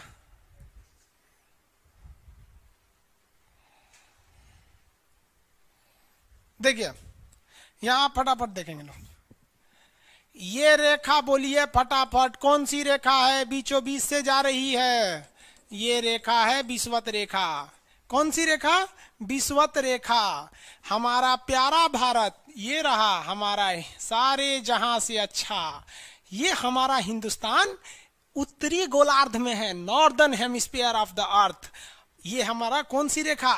विषुवत अरे ये क्या हो गया यार, टेक्निकल आदमी नहीं है हम, या नौटंकी कर रहा है। ये विषुवत रेखा हो गया।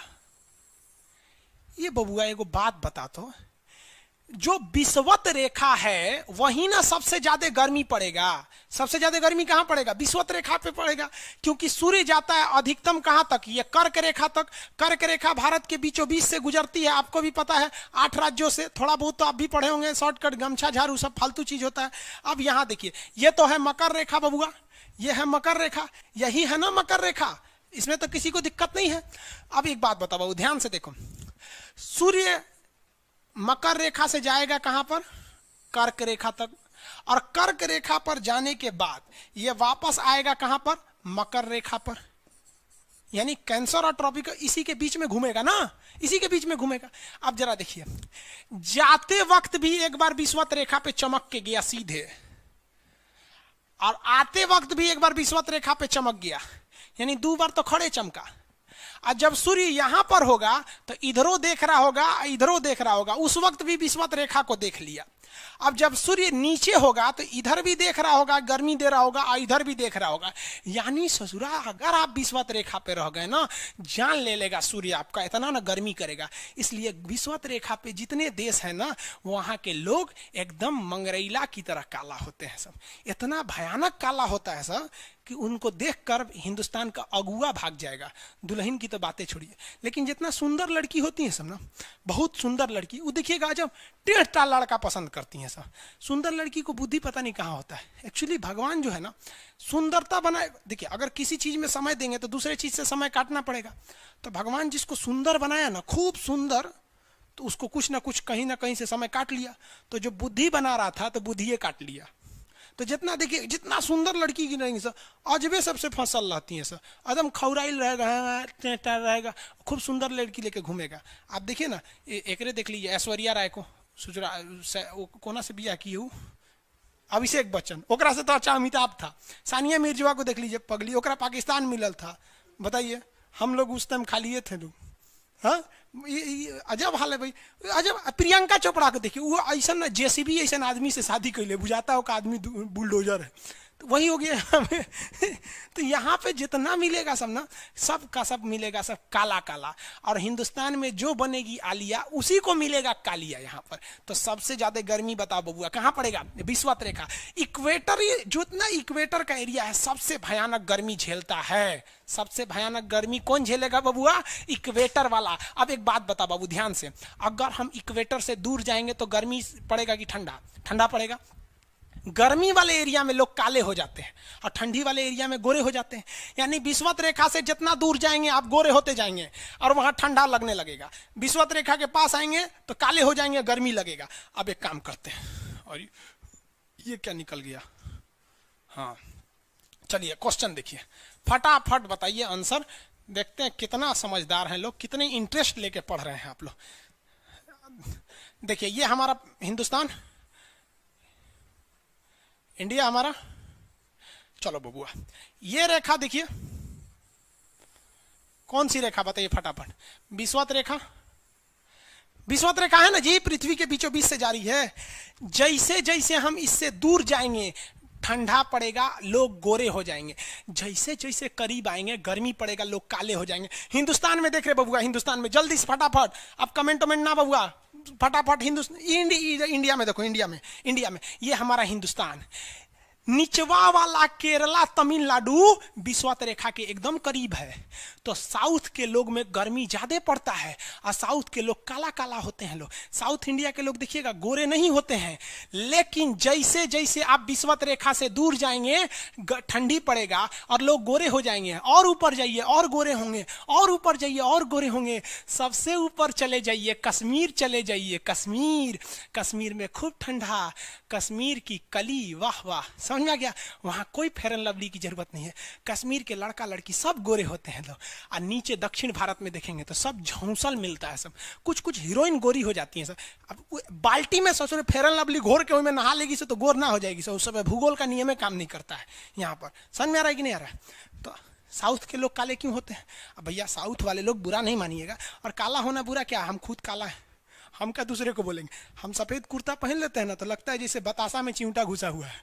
तो साउथ वाले सब काले ही होते हैं। काले से क्या दिक्कत है? हाँ, आपको फिर बताए ना, जितना काला रहता है उसको कैसा मिलती है सब। हाँ चलो ध्यान से देखो इधर। यहाँ समझिए, आप समझ में आया कश्मीर के लोग गोरे काय होते? अच्छा, कश्मीर से तो ज्यादा गोर चाइना वाला होगा सर, ओसे गोर तो रूस वाला होगा सब। ऐसे रूस वाला को देखेंगे ना, व्लादिमीर पुतिन को देखिएगा तो लगेगा जैसे छीलल मुर्गी है।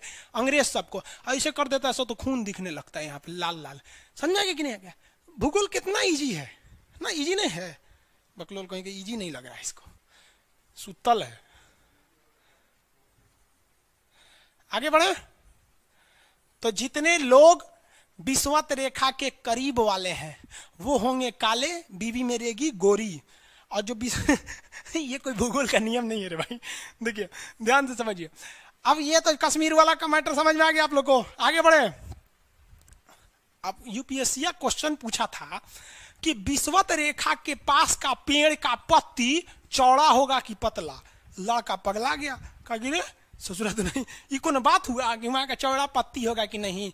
अरे भाई आखिर पूछा तो आंसर होगा कि नहीं होगा? चौड़ा पत्ती होगा कि पतला पत्ती, मतलब चौड़ा होगा कि पतला, कैसा होगा आप बताएंगे? बहुत इजी है सर भाई, कोई चीज टफ नहीं है।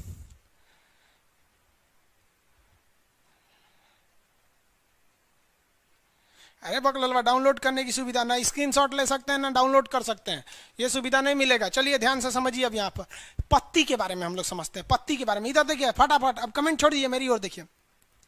एक बात बता बउआ, विषुवत रेखा के पास गर्मी पड़ेगा कि नहीं? सीधी सी बात, एक शब्द में बोलेंगे तो गर्मी पड़ेगा कि? अरे भयानक गर्मी पड़ेगा रे। जब जाएगा तब वो गर्माएगा, आएगा तब वो गर्माएगा, और नीचे रहेगा तब वो झांकेगा विषुवत रेखा, और ऊपर रहेगा तब वो झांकेगा विषुवत रेखा। सबसे ज्यादा गर्मी कहाँ पड़ेगी? विषुवत रेखा। सबसे ज्यादा गर्मी विषुवत रेखा। समझ में आ गया? तो एक चीज तो कंफर्म हो गया ये विषुवत रेखा के बाद कि भैया इसकी जो गर्मी है भयानक। और जैसे जैसे गर्मी पड़ेगा, ये जो समुंदर देख रहे हैं, समुंदर का पानी भाप बनकर ऊपर उठेगा। गर्मी के कारण कोई भी पानी एवापोरेट हो जाएगा, यानी क्या बन जाएगा? वाष्प बन के ऊपर उठ जाएगा, और यही वाष्प ऊपर जाके बना लेता है बादल। तो विषुवत रेखा के पास खूब ज्यादा बादल हो जाएंगे, और इतने बादल हो जाएंगे कि वहां वर्षा हो जाएगी। तो विषुवत रेखा के पास डेली 2 बजे वर्षा हो जाती है। कैसे हो जाती है? विषुवत रेखा के पास भयानक गर्मी, गर्मी के कारण वाष्प एवापोरेशन होता है, और ये एवापोरेशन होने के बाद बादल बन जाते हैं, और ये बादल बरसों रे मेघा मेघा बरस जाते हैं। तो आप कहेंगे कि सर ये 2 बजे काहे बोले हैं, 4 बजे काहे नहीं बोले? तो रे बबुआ एक बात सुनो, धूप में जो गर्मी आती है वो 8 बजे के बाद आती है। सुबह 8 बजता है ना, मॉर्निंग का 8, उसके बाद ही धूप की गर्मी रहती है। 8 बजे के पहले धूप में उतना गर्मी नहीं रहता, इसलिए वाष्पीकरण नहीं हो पाता। 8 बजे से धड़ धड़ धड़ धड़ वाष्प बनता है, ऊपर जाता है, और 12 बजे के बाद धूप से गर्मी वो खत्म होने लगती है 2 बजे तक। तो 2 बजे तक इतना ना बादल बन जाता है कि अब वो रोक नहीं पाता है। कहता है बकलोल कहेगा कल खुदे इतना बादल बना था, आज फिर बना दिया, कहाँ रखेंगे? बरसा दो, फिर अगले दिन बरसा दो। तो डेली 2 बजे से 4 बजे के बीच कहाँ बारिश होती है? तो सुनिए ध्यान से, क्वेश्चन पूछा था आपका छत्तीसगढ़ वाले में। तो छत्तीसगढ़ के पीसीएस के एग्जाम में क्वेश्चन पूछा था 2 से 4 में डेली वर्षा कहाँ होती है? तो लड़का मार दिया था मासीराम, मेघालय के चेरापूंजी मासीराम। वहां भाई साहब 365 दिन वर्षा होती है। 2 2 बजे से 4 बजे के बीच में जो वर्षा होती है वो विषुवत रेखा पे होती है। क्यों होती है समझ में आ गया? समझ में आ रहा है कि नहीं आ रहा है? इंग्लिश में अरे बकलोल पीडीएफ पीडीएफ चिल्लाता है यहाँ पे, इधर देखो यहाँ इंग्लिश में भी बोलिए। अरे भाई वर्षा को रेन बोलते हैं, रेन रेन रेन 2 PM से। अरे गर्मी को हीट बोलते हैं, वाष्प को एवापोरेट बोलते हैं, बादल को क्लाउड बोलते हैं। ये कौन चीज है? ये लंदन से आए हो भाई? हाँ इतना तो समझ ही रहे हैं आप लोग। तो ये हो गया गर्मी से। अब फिर कहेंगे कि इसको पत्ती से क्या लेना देना है। एक बात बताइए भैया, जहां बारिश ज्यादा होगी वहां पेड़ पौधे निकलेंगे कि नहीं निकलेंगे? तो जो विषुवत रेखा है वहां पेड़ पौधे बहुत ही ज्यादा निकलते हैं। तो क्वेश्चन कहेगा विषुवत रेखा के पेड़ पौधे घने होते हैं कि हल्के होते हैं, सब डेंसर होते हैं कि रेयरर होते हैं? बहुत डेंसर होते हैं, बहुत घने होते हैं, क्योंकि पानी की कमी नहीं, धूप की कमी नहीं। भैया धूप और पानी तो पेड़ पौधों को चाहिए, दूसरा क्या चाहिए? धूप नहीं मिलेगा तो भी सूखेगा, पानी नहीं मिलेगा तो भी सूखेगा। विषुवत रेखा पे ना धूप की कमी ना पानी की कमी, हुमच के पेड़ निकलते हैं सब। तो बहुत ही घने जंगल कहाँ पाए जाते हैं? विषुवत रेखा के पास। ये ब्राजील दिख रहा है, हाँ ब्राजील के जो जंगल हैं वो कैसे जंगल हैं? विषुवत रेखीय जंगल हैं। अब एक बात यहाँ समस्या चालू हो जाता है। कौन सी समस्या? तो भैया ये जो पेड़ है पानी तो सबको मिलेगा क्योंकि सबका जड़ जमीन पे है। अब पानी बरसने के बाद जमीने पे आएगा, लेकिन समस्या हो जाएगी धूप की। समस्या किसकी होगी? धूप की। धूप की कैसी समस्या हो जाएगी भैया? धूप की तो धूप की समस्या ऐसे होगी कि जो पेड़ ज्यादा ऊंचा होगा उसको धूप ज्यादा, और जो नीचे ठेमरा गया उसको धूपे नहीं मिलेगा। इसका मतलब विषुवत रेखा के पेड़ों के बीच पानी को लेकर कोई कंपटीशन नहीं होगा। मेन जो कंपटीशन होगा वो धूप को लेकर होगा। जो पेड़ ऊंचा उसको धूप ज्यादा, जो पेड़ नीचे उसको धूप कम। इसका मतलब जो धूप होते हैं उसके चक्कर में ये पेड़ पौधे में कंपटीशन होता है। इसलिए जो पेड़ होते हैं वो लोग क्या करते हैं? उठने लगते हैं, पेड़ पौधे लंबे होने लगते हैं। किस लिए लंबे होते हैं? क्योंकि इनको क्या चाहिए? धूप चाहिए। तो बताइए विषुवत रेखा के पेड़ पौधे लंबे होते हैं कि नाटे होते हैं? लंबे होते हैं। क्यों? क्यों लंबे होते हैं? अरे भैया क्यों लंबा होता है? धूप लेने के लिए ऊपर जाएगा तो लंबा हो जाएगा, और साथ साथ कैसा होता है? पतला होता है। कोई भी चीज को लंबा कीजिएगा तो क्या हो जाता है? पतला हो जाता है। अब बताइए लंबा पेड़ है, बहुत लंबा पेड़ है और पतला है, तो उसको क्या रहना पड़ेगा? बहुत ही शक्तिशाली रहना पड़ेगा, मजबूत रहना पड़ेगा, नहीं तो गिर जाएगा। तो विषुवत रेखा के पेड़ धूप पाने के लिए लंबे हो जाते हैं और वो पतले होते हैं और बहुत मजबूत होते हैं, वरना वो गिर जाएंगे। और इनको पानी की कोई दिक्कत नहीं होता है, इसलिए इनकी जो पत्ती होती है बहुत चौड़ी होती है, क्योंकि पत्तियां क्या करता है? पनिया को भास बना के उड़ा देता है। इसलिए जहां पानी की कोई कमी नहीं उस चीज का पत्ती चौड़ा होगा। कमल का फूल बहुत चौड़ा पत्ती, पानी की कोई कमी नहीं। और जहां पानी की कमी होगी वहां पत्ती छोटा होगा, छोटा होगा, छोटा होगा। रेगिस्तान की पत्तियां कांटा बन जाती है, तो लोग कहते हैं कांटा हो गया। अरे बकलो कांटा नहीं था, वो पत्ती था। वो मजबूरी में लोग उसे कांटा बना दिए। लोग मजबूरी इंसान को कुछ बना देता है। समझ में आ गया कि नहीं आ गया? तो विषुवत रेखा के पास पानी की कोई कमी है नहीं, तो पत्ती कैसी? चौड़ी। पत्ती कैसी है? चौड़ी। रेगिस्तान में पानी की कमी होती है, पत्ती कैसा? कांटा। पत्ती कांटा हो जाती है। पेड़ कैसा? लंबा की नाटा? लंबा। मोटा की पतला? पतला। लचीला की मजबूत? मजबूत होते हैं सब। समझ में आ गया कि नहीं आ गया? किसी को कोई दिक्कत नहीं? आगे बढ़े, टाइमिंग खत्म हो रहा है। 3 देखिए आज इतना समझ में आ गया आप लोग को ये विषुवत रेखा के बारे में? इसमें तो कोई दिक्कत नहीं है गर्मी वगैरह का। ये फर्स्ट क्लास था इसलिए थोड़ा सा आप लोग को भी टाइम मैनेजमेंट समझ में नहीं आया। अब नेक्स्ट क्लास कल से होगा सेम टाइम पे। इससे पहले एक भी क्लास नहीं हो पाया था टेक्निकल प्रॉब्लम के वजह से। ये आज नक्शा का फर्स्ट क्लास था। पीडीएफ वगैरह कब लेना है, क्या लेना है, ये कल समझाएंगे आपको। कैसे क्या लिखना है आप टेंशन छोड़ दीजिए। हम गारंटी कहते हैं आप भूल नहीं सकते हैं किसी चीज को यहाँ पर। बाकी आप हम आपको कहते हैं ना आप भूल के आइए किसी चीज को। कोई पूछेगा तो विषुवत रेखा की पत्ती चौड़ा होता है कि छोटा, तो क्या कह देंगे? छोटा होता है, नहीं ना? तो आई होप आप समझ रहे होंगे इस चीज को। अब क्लास की टाइमिंग कम बची हुई है, अभी तो टाइमिंग है ही।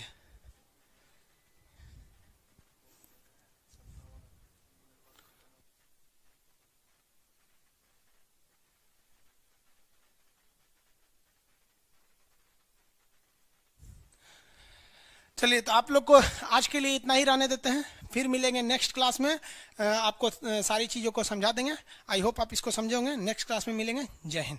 आपको कोई समस्या नहीं होगी, आप फर्स्ट क्लास है इसलिए आप लोग को कुछ कंफ्यूजन हो रहा होगा।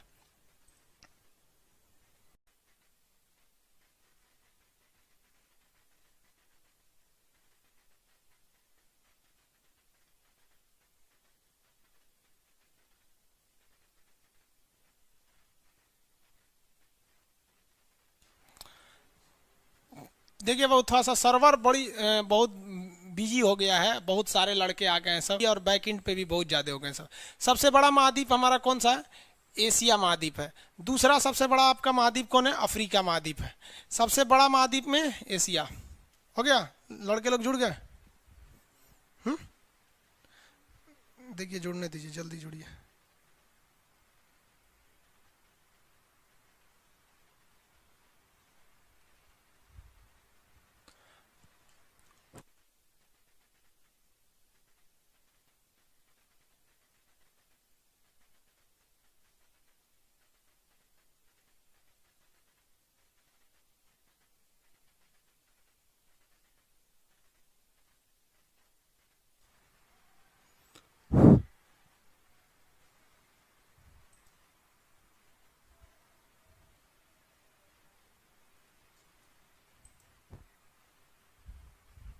चल तो रहा है।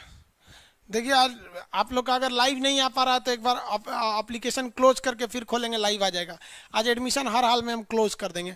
एक्चुअली एडमिशन खुला होने की वजह से क्या हो रहा है कि धड़ाधड़ बैकएंड सर्वर पे लोड ज़्यादा हो गया। आप लोग फ्रंट एंड पे कई हिसाब से सर्वर को रोका जाता है। 8-10 हज़ार लड़कों को फ्रंट एंड पे रखा जाता है, जिसे आप लोग देख लेते हैं कितने देख रहे हैं। कुछ बैक एंड पे रहते हैं तो बैक एंड वगैरह पे लोड ज़्यादा हो गया है। देखिए सबसे बड़ा जो होता है महाद्वीप एशिया, उसके बाद हो गया सबसे 2 नंबर पे अफ्रीका। अब ये वाला अमेरिका है, आपको पढ़ा है नक्शा में ऊपर के एरिया को उत्तरी अमेरिका कहते हैं। तो 3 नंबर पे उत्तरी बोलते हैं, तो 3 नंबर पे हो जाएगा उत्तरी अमेरिका, और 4 नंबर पे हो जाएगा दक्षिणी अमेरिका। 4 नंबर पे दक्षिणी अमेरिका हो गया। 1 नंबर बोलिए तो एशिया, 2 नंबर क्या हो जाएगा? अफ्रीका, 3 नंबर उत्तरी अमेरिका, 4 नंबर दक्षिणी अमेरिका।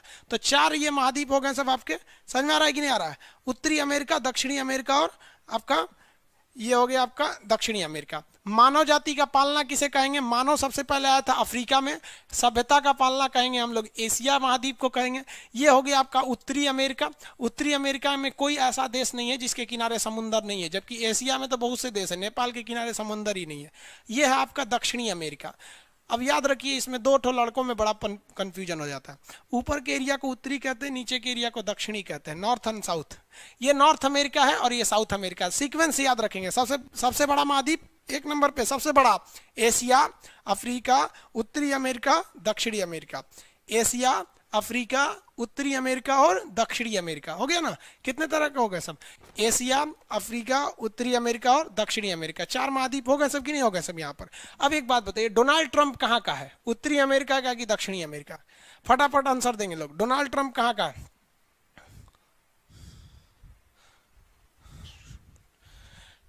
डोनाल्ड ट्रंप कहाँ का है? डोनाल्ड ट्रंप उत्तरी अमेरिका का। नहीं चल रहा है एप्लीकेशन बाबू, एक बार एप्लीकेशन को बंद करके दोबारा आ जाएंगे, खुल जाएगा। उत्तरी अमेरिका का। अरे भैया डोनाल्ड ट्रंप उत्तरी अमेरिका का है तो एक बताइए, हम नरेंद्र मोदी को कह दें कि एशिया के प्रधानमंत्री हैं? ऐसा थोड़ी हो जाएगा। उत्तरी अमेरिका का नहीं है बाबू, ध्यान से देखिए।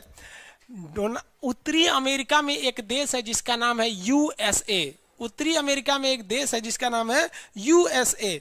तो डोनाल्ड ट्रंप जो है वो इस यूएसए के प्रधान राष्ट्रपति हैं, ना कि पूरे उत्तरी अमेरिका के राष्ट्रपति हैं। आप लोग भी गजब गजब राष्ट्रपति बना देते, पूरी उत्तरी अमेरिका का नहीं होगा। अब सीक्वेंस में याद रखिए, सबसे बड़ा एशिया, अफ्रीका, उत्तरी अमेरिका, दक्षिणी अमेरिका। सब लोग बोलिएगा एक साथ।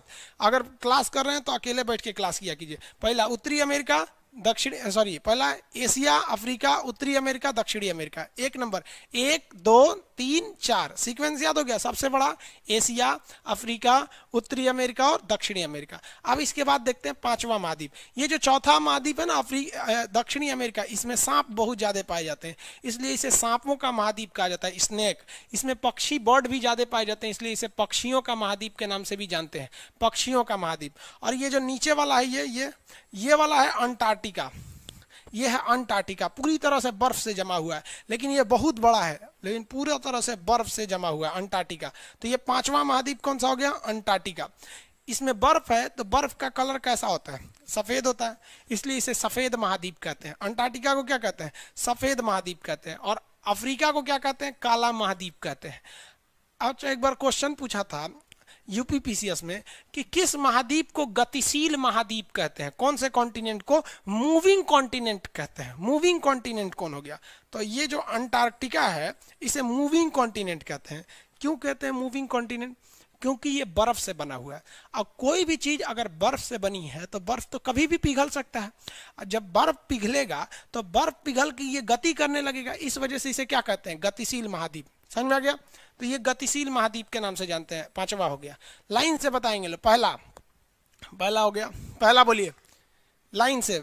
एशिया, अफ्रीका, उत्तरी अमेरिका, दक्षिणी अमेरिका, अंटार्कटिका। लाइन से 1 2 3 4 5। नक्शा के हिसाब से, नाम नहीं पढ़ना है, दिमाग में नक्शा घूमना चाहिए, एकदम दिमाग में नक्शा। फटाफट बोलिए। पहला एशिया, अफ्रीका, उत्तरी अमेरिका, दक्षिणी अमेरिका, अंटार्कटिका। ये हो गया 5 नंबर। फटाफट बोलिएगा, पांचों का नाम बताइए एक सीक्वेंस में, फटाफट सीक्वेंस में।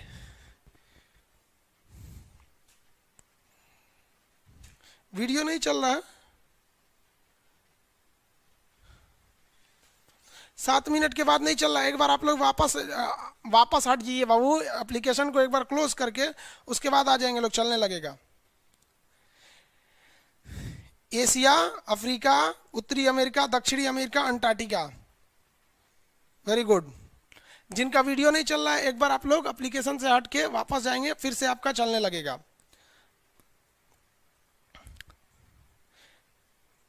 Asia, Africa, very good. Asia, Africa, उत्तरी अमेरिका, दक्षिणी अमेरिका, अंटार्कटिका। अंटार्कटिका के बाद 6वें नंबर पर आता है यूरोप। 6वें नंबर पे कौन आ जाता है? यूरोप आ जाता है। यूरोप 6वें नंबर पे। सबसे ज़्यादा डेवलप है यूरोप। यूरोप के ज़्यादातर कंट्री बहुत ही डेवलप है। तो ये आ गया यूरोप हो गया, छठा महाद्वीप। पहला एशिया, अफ्रीका, उत्तरी अमेरिका, दक्षिणी अमेरिका, अंटार्कटिका। फिर से बोलेंगे, पहला एशिया, अफ्रीका, उत्तरी अमेरिका, दक्षिणी अमेरिका, अंटार्कटिका, यूरोप। तो ये 6 नंबर पे हो गया, यूरोप हो गया। समझ में आ गया कि नहीं आएगा? छठवां महाद्वीप कौन सा हो गया? यूरोप महाद्वीप हो गया, छठवां महाद्वीप। आगे बढ़ जा, चलिए देखिए, ये हो गया आपका 6वां नंबर पे हो गया यूरोप। यूरोप एक ऐसा महाद्वीप है ना जहाँ एक भी रेगिस्तान नहीं है, वहाँ ठंड पड़ते रहता है, वहाँ मरुस्थल यानी रेगिस्तान नहीं है। 7वां महाद्वीप और सबसे छोटा महाद्वीप 7वें नंबर पे होगा, सबसे छोटा होगा, वो है आपका ओशिनिया महाद्वीप। कौन सा है? ओशिनिया, ओशिनिया महाद्वीप।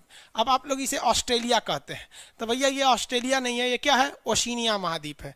ये कौन सा महाद्वीप है? ओशिनिया महाद्वीप। पहला बोलिए तो एशिया, अफ्रीका, उत्तरी अमेरिका, दक्षिणी अमेरिका, अंटार्कटिका, यूरोप, ओशिनिया। सबसे छोटा महाद्वीप कौन सा है? ओशिनिया। आप लोग पहले पूरा नाम बताइए सबका, 6 का नाम बताइए तब आगे बढ़ेंगे।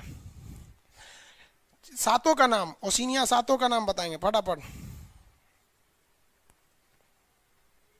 जिलैंडिया पढ़ा दिए 8वां महाद्वीप, अब हम ही को पढ़ा रहे हैं, वो डूब गया है जिलैंडिया। जुलाई में बता दिए थे, जिलैंडिया 8वां महाद्वीप है, डूबा हुआ है वो। पहले ये 7 पढ़िए ना, फिर 8 बताएंगे। सर 8वां, देखिए हम ही 8वां बता दिए, जिलैंडिया महाद्वीप नहीं है वो, डूबा हुआ है अभी, फिलहाल नहीं है वो। इस तरह से देखेंगे तो पेंजिया ला देंगे हम। हाँ वेरी गुड, शॉर्टकट में भी बोल सकते हैं आप लोग। एशिया, अफ्रीका, उत्तरी दक्षिणी America, Antarctica, Europe, Oceania. Very good, बहुत अच्छा। ये हिंदी में टाइप कर दिए। कुमार क्या नाम रखे? परमानंद कुमार जी, आपका भी अच्छा है, वेरी गुड। चलिए देखिए ध्यान से, ये ओशिनिया इसका नाम आ गया, लेकिन आप लोग इसे क्या कहते हैं? ऑस्ट्रेलिया कहते हैं। क्या कहते हैं? ऑस्ट्रेलिया महाद्वीप। तो अब आप कहते हैं कि ये ऑस्ट्रेलिया महाद्वीप है, और आपसे पूछा जाए ऑस्ट्रेलिया की राजधानी, तो आप बता देते हैं कैनबरा बता देते हैं। वाह, चलिए आपने एक महाद्वीप की राजधानी कैनबरा बता दी, तो बताइए तो एशिया की राजधानी कौन सी हो जाएगी? जब एक महाद्वीप की राजधानी है तो दूसरे की भी तो राजधानी होनी चाहिए ना, उसकी राजधानी क्यों नहीं है? तो देखिए ये एरिया है ओशिनिया महाद्वीप है। ओशिनिया महाद्वीप में 7 कॉन्टिनेंट आते हैं, 7 बड़े बड़े एरिया आते हैं ओशिनिया में। कौन 7 आते हैं सब? तो जो ओशिनिया है, बड़ा सा ओशिनिया, ये ओशिनिया में सात नहीं, ओशिनिया में चार आते हैं, सात बोल दिए क्या। एक आता है आपका माइक्रोनेशिया, माइक्रोनेशिया। एक आता है मेलानेशिया, मेलानेशिया। तीसरा आता है पॉलिनेशिया, और चौथा आता है आपका ऑस्ट्रेलिया, ऑस्ट्रेलिया। अब आप बताइए, आप केवल देखे हैं किसको, ऑस्ट्रेलिया को, क्योंकि ऑस्ट्रेलिया सबसे बड़ा है, तो इसलिए आप ऑस्ट्रेलिया के नाम पर पूरा ओशिनिया को आप ऑस्ट्रेलिया बोलने लगते हैं। अब आप देखिए जरा कहाँ पे क्या चीज़ है। ये जो ओशिनिया आप देख रहे हैं, इसमें अगर आप देखेंगे तो कई छोटे छोटे आइलैंड भी मिलेंगे। ऑस्ट्रेलिया के बगल में यहाँ न्यूजीलैंड मिलेगा, यहाँ आपको फिजी मिलेगा, यहाँ पे आपका टोंगा, टुवालू, वानुआटू, फिजी, ये सब कई सारे आइलैंड मिलेंगे। तो सबको जब आप मिला देते हैं ना, तो ये बनता है आपका ओशिनिया।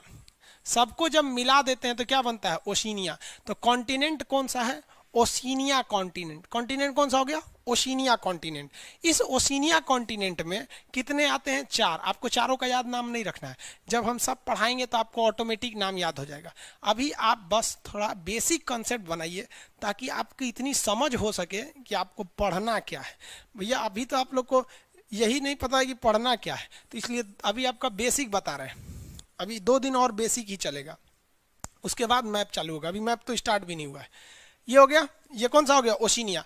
ओशिनिया में आप देखे कौन सा है, सारे लोग ओशिनिया में देखे हैं, तो सब लोग देखे हैं लोग, ऑस्ट्रेलिया ही देखे हैं लोग, और कुछ नहीं देखे हैं लोग।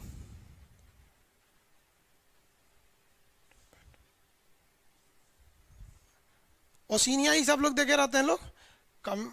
चलिए ध्यान से देखिए, जिन लोग का नहीं चल रहा है वो लोग बाबू एक बार एप्लीकेशन बंद करके फिर आएंगे, चलने लगेगा। चलिए ध्यान दीजिए यहाँ पर। ओशिनिया में आप लोग कौन सा देखे हैं, ऑस्ट्रेलिया देखे हैं। यानी अगर हम एक बात बोले कि ओशिनिया में सबसे बड़ा हिस्सा किसका है, तो ओशिनिया में बाबू सबसे बड़ा हिस्सा ओशिनिया में ऑस्ट्रेलिया का है। ओशिनिया कॉन्टिनेंट में सबसे बड़ा हिस्सा ऑस्ट्रेलिया का है। इसीलिए कई लोगों ने ओशिनिया का नाम ओशिनिया भूल के ऑस्ट्रेलिया रखने लगा। जैसे कोई लड़का है, मान लीजिए उसका शादी हो गया, और उसके शादी के बाद उसके बच्चे पैदा होना चालू हो गए। पहला लड़का हो गया मंगरू, दूसरा हो गया आपका झुनझुन्ना, तीसरा हो गया अल्फा, बीटा, गामा, इनफाइनाइट लड़के पैदा होंगे सब उसके। अभी बताइए, उस लड़कवा का नाम लोग भूल जाएंगे, उसको याद रखेंगे मंगरू के पापा। उसका नाम क्या हो जाएगा, मंगरू के पापा। जिस तरह से गणेश जी, शंकर जी का नाम क्या हो गया, गणेश के पापा। शंकर जी है ना, उनका नाम क्या हो गया, गणेश के पापा। तो गांव वगैरह में अक्सर देखा जाता है कि लोग आपकी मम्मी को आप नाम लेके नहीं बुलाते होंगे। अगर आप बड़े हैं तो बड़े लड़के के नाम पे ही बुलाते हैं लोग उसे, फलाना के पापा, मम्मी, ऐसे बोलते हैं ना। मान लीजिए कोई आदमी में कोई है दिनेश, तो आपके मम्मी को क्या बोलते होंगे, दिनेश के मम्मी, ए दिनेश के पापा। मतलब बड़े बेटे के नाम पर पूरे एरिया को डोनेट कर देते हैं, उसके फैमिली को। उसी तरह से इस ओशिनिया में सबसे ज़्यादा एरिया किसका था, ऑस्ट्रेलिया का था। ओशिनिया में सबसे ज़्यादा एरिया ऑस्ट्रेलिया का था, इसलिए ओशिनिया का नामकरण ऑस्ट्रेलिया के आधार पर कर दिया गया, जो कि ऑफिशियली सही नहीं है। तो सबसे छोटा महाद्वीप कौन हो गया, ओशिनिया। याद हो गया महाद्वीप। हम हटा देते हैं, अब आप नाम बताएंगे लोग, हम इसको हटा देते हैं। फटाफट बताइए, सबसे बड़ा महाद्वीप कौन हो जाएगा, फटाफट फटाफट बताएंगे लोग। सबसे बड़ा 1 से लेकर 7 तक काउंटिंग से बताते रहिए, 1 2 3 4 5 6 7, सातों बताते रहेंगे लोग फटाफट सीक्वेंस में। सबसे बड़ा सबसे छोटा, एशिया, अफ्रीका, उत्तरी अमेरिका, दक्षिणी अमेरिका, अंटार्कटिका, यूरोप। सबसे छोटा ओशिनिया, सबसे छोटा में ओशिनिया। फटाफट बताएंगे, फटाफट सातों का नाम फटाफट। एक ही लाइन में सातों लिख के बताइए, एक आदमी लिख रहे हैं एशिया, तब तक पीछे 10 तो कमेंट आ जाते हैं सब। एक ही लाइन में सारा का नाम, वेरी गुड। बहुत से लोग लिख रहे हैं एक ही लाइन में सारा नाम। इसी तरह से कमेंट आना चाहिए, एकदम धड़ाधड़ पूरा आंसर दे के बताइए। नीरज जी, सोनी कुमारी, आप लोग एक ही लाइन में लिखिए, अलग अलग नहीं। सत्या जी, मंटू जी, सब लोग का सही है। चलिए आधा आधा करके नहीं लिखिए, पूरा का नाम बताइए।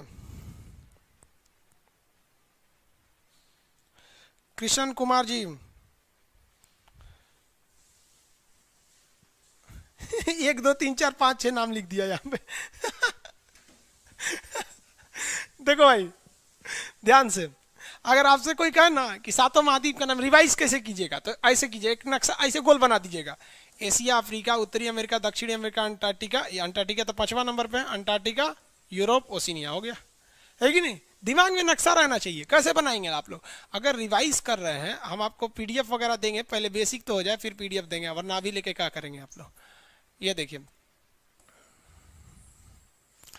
सबसे पहले एशिया, अफ्रीका, उत्तरी अमेरिका, दक्षिणी अमेरिका, अंटार्कटिका, यूरोप, ओशिनिया हो गया। ओशिनिया ऐसे ही देखें आप लोग। समझ में आ रहा है कि नहीं आ रहा? वेरी गुड, बहुत अच्छा। देखिए एक्चुअली क्या है कि आज हम एडमिशन क्लोज कर देंगे, नक्शा का एडमिशन हम क्लोज कर देंगे, तो आप लोग को दिक्कत नहीं आएगी। अभी आप देखेंगे तो इसमें लगभग 8,000 लड़के, 6,000 लड़के फ्रंट एंड के सर्वर पे हैं। 4 सर्वर है। फ्रंट एंड मतलब जो फ्रंट पे रहता है, जो आपको दिखता है, जिसको आप देख रहे हैं वहां पर। तो इस बैक एंड पे बहुत ज्यादा लोड है। जितने नए लड़के आते हैं ना, वो किस पे आ जाते हैं? बैक एंड पे आ जाते हैं। और जितने शुरू वाले होते हैं फ्रंट एंड पे आ जाते हैं सर। अब बैक एंड पे लोड बहुत ज्यादा है। अभी जितने एडमिशन हो रहा है ना, सीधे सीधे लोड पड़ रहा है एकदम। हर मिनट बैकएंड के सर्वर पे 2,000 2,500 लड़के जुड़ रहे हैं सर। इसलिए थोड़ा सा बग मार जा रहा है सर्वर। वो भी बेचारा कंफ्यूज है कि क्लास के बाद क्यों। चलिए आज हम लोग एडमिशन क्लोज कर देंगे। आज रात 12 बजे के बाद एडमिशन नहीं होगा। आज रात 12 बजे एडमिशन क्लोज हो जाएगा। चलिए ध्यान से देखते हैं आगे। ये तो समझ में आ गया आप लोग को। हाँ, अब आते हैं जीलैंडिया पर।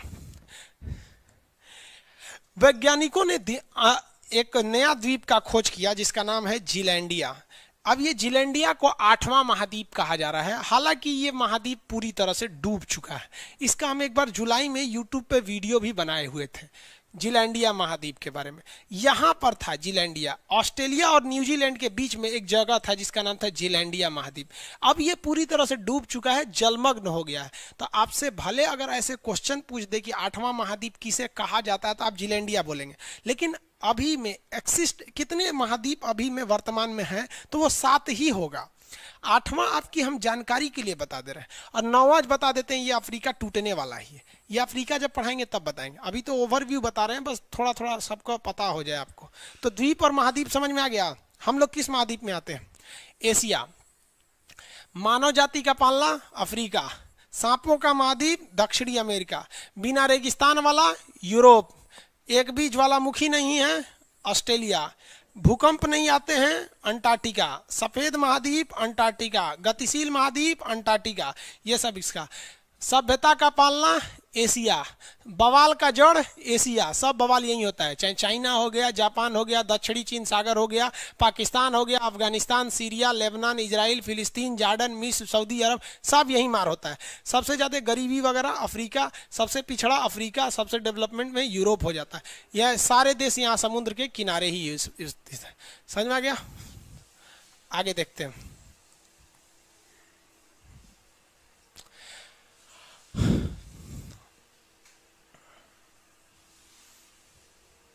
समझ आ गया? महाद्वीप उप महाद्वीप, सॉरी उप महाद्वीप अभी आगे समझाए नहीं आपको, अभी समझा देंगे सर। इंटरनेट ज़्यादा हो गया। अब उत्तरी अमेरिका, कॉन्टिनेंट्स की मीनिंग क्या होती है? कॉन्टिनेंट मतलब होता है भैया महाद्वीप। अभी तो बताए हैं महाद्वीप, छोटा सा एरिया जो चारों ओर पानी से घिरा रहे द्वीप। बहुत बड़ा एरिया घिर जाए तो महाद्वीप। अब किस तरह से बताएंगे सर? स्पेलिंग का क्या होगा? अरे स्पेलिंग को गोली मारो ना भाई। ज्योग्राफी पढ़ रहे हो कि इंग्लिश की स्पेलिंग पढ़ रहे हो? कुछ लिख के दे दो, हम समझ जाएंगे। बस मिलता जुलता होना चाहिए। Very good. चलिए आप लोग का जवाब आते रहता है, अच्छा लगता है। जिसे लगता है नहीं क्लासे में पढ़ा रहे हैं। कई को तो मनवाई लगता है, कौन कमेंट लिखेगा। कमेंट मत लिखा कीजिएगा, जब जवाब पूछते हैं तब दे दीजिएगा, ठीक है? आगे देखिए, ये कमेंट है नहीं, ये तो चैट है, बाद में बंद हो जाएगा। ये लाइव खत्म, चैट खत्म। आगे देखिए, अब थोड़ा सा महाद्वीप तो हम देख लिए। महाद्वीप क्या कर लिए? देख लिए। कितने महाद्वीप हैं? 7। एक डूबा हुआ को ले लेंगे तो 8। इन्हीं 7 महाद्वीप पे आप देखते होंगे 7 स्टार लिखा रहता है। 7 महाद्वीप का खाना दे देता है। हालांकि स्टार में रेटिंग भी की जाती है उन लोग की, कोई ये जरूरी नहीं है 7। आगे समझिए, हम अब आगे समझा देते हैं महासागर के बारे में। छोटा मोटा एरिया रहेगा, पानी से घिरा रहेगा तो सागर कहेंगे। बहुत बड़ा हो गया तो महासागर कहेंगे। तो दुनिया में जो ओशियंस होते हैं, महासागर, उनको देखते हैं। सबसे बड़ा महासागर जो है वो है आपका पैसिफिक ओशियन, प्रशांत महासागर। देखिए ये है प्रशांत महासागर, इधर प्रशांत महासागर है, और ये वाला भी है प्रशांत महासागर। सबसे बड़ा महासागर प्रशांत महासागर। अब यहीं आपके बुद्धि की चेक हो जाती है, देखते हैं कितना बुद्धिमान है आप लोग। आप कहेंगे सर जी आधा इधर आधा इधर, कैसे समझिए? पृथ्वी जो है वो गोल है। पृथ्वी क्या है? गोल है। ऐसे देखिए मेरे नाखून को सब लोग ध्यान से देखिए, पृथ्वी जो है गोल है। अब इसको पढ़ने के लिए इसे खोला गया है। अब मान के चलिए कि प्रशांत महासागर मेरा नाखून है, तो मेरा नाखून तो दोनों एक के पास यहाँ दिख रहा है, दिख रहा है कि नहीं? यहाँ देखिए ध्यान से मेरे नाखून को, मेरे नाखून, दोनों नाखून को समझिए प्रशांत महासागर। अब इतना बड़ा गोल गोल पृथ्वी लेके घूमेंगे तो लड़का किताब में कैसे रखेगा? इसको किताब करिएगा तो खोलिएगा। तो हम अपने हाथ को खोल रहे हैं, मतलब समझिए पृथ्वी को खोल रहे हैं। तो देखिए प्रशांत महासागर दूर हो गया, और जब खोल के इसको इस तरह से ले जाके चिपकाएंगे तो ये प्रशांत महासागर आधा इधर और आधा इधर हो जाता है। जबकि अगर ग्लोब में देखेंगे तो प्रशांत महासागर आपस में जुड़ा हुआ है। तो दुनिया का सबसे बड़ा महासागर प्रशांत महासागर, जिसे पैसिफिक ओशियन कहते हैं। इसकी जो साइज है, इसका आकार है ट्रायंगल के जैसे। ट्रायंगल के जैसे कैसे? देखिए ये वाला एरिया, इधर वाला एरिया ऐसे है, ये वाला एरिया ऐसे है, और इधर वाला एरिया ऐसे है, हो गया ट्रायंगल। तो ओरिजिनली देखेंगे तो पैसिफिक ओशियन ट्रायंगुलर शेप में आता है। तो दुनिया का सबसे बड़ा महासागर बोलिए प्रशांत महासागर। दुनिया का सबसे बड़ा महासागर प्रशांत महासागर। उसके बाद आता है अटलांटिक ओशियन, ये एस आकार का है। अटलांटिक कौन सा है? अटलांटिक। ये अफ्रीका से सटा हुआ है, तो अफ्रीका को अंध महाद्वीप कहते हैं, एक से सटल है तो इसको अंध महासागर भी कहते हैं। तो ये वाला हो गया दूसरा नंबर पे अटलांटिक, दूसरा नंबर पे अटलांटिक। 3 नंबर पर इंडियन ओशियन, 3 नंबर पर इंडियन ओशियन, एकमात्र महासागर जिसका नाम किसी देश पर पड़ा है। महासागर पर किसी का अधिकार नहीं होता। इंडियन ओशियन का मत सोचिएगा कि इंडिया का हो जाएगा, वो किसी का नहीं होता, इंटरनेशनल होते हैं सब महासागर। ये सब हो गया। चलिए अब थोड़ा सा हम आपकी जानकारी के लिए कुछ क्वेश्चन पूछ लें। बताइएगा कि हम हाथ जहां रखेंगे वो कौन सा महासागर है, उसके बारे में आप बताएंगे। बोलिए महासागर, बोलिए कौन सा है ये? कौन महासागर ये? आंसर देते रहिए। ये महासागर बोलिए। ये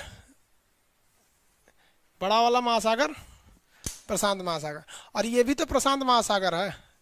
ये पूरा का पूरा क्या हो जाएगा? प्रशांत महासागर। ये भी पूरा का पूरा प्रशांत महासागर हो जाएगा। और ये वाला बोलेंगे बीच वाला जो है, ये आपका है अटलांटिक या अंध महासागर।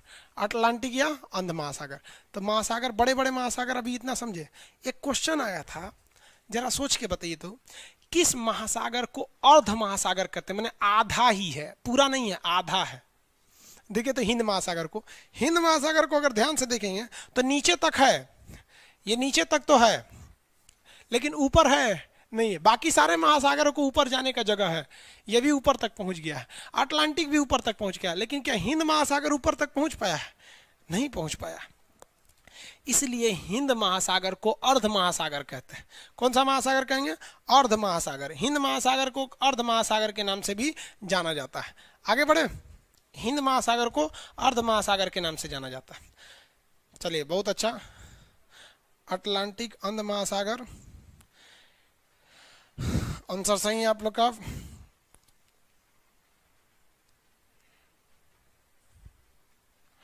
Very good. अरे बाबू इसमें इमोजी फोटो वोटो लगा के मत भेजा करो लोग, जो आंसर है वही भेजिए, नहीं तो मत भेजिए। चांद सितारा कौन भेज रहा है? बेवकूफ कहीं का। ब्लॉक कर देंगे ना, आप एक भी बार कमेंट नहीं कर पाएंगे, और उसके बाद दोबारा नौटंकी करेंगे तो एप्लीकेशन से बाहर कर देंगे। चांद सितारा भेजता है।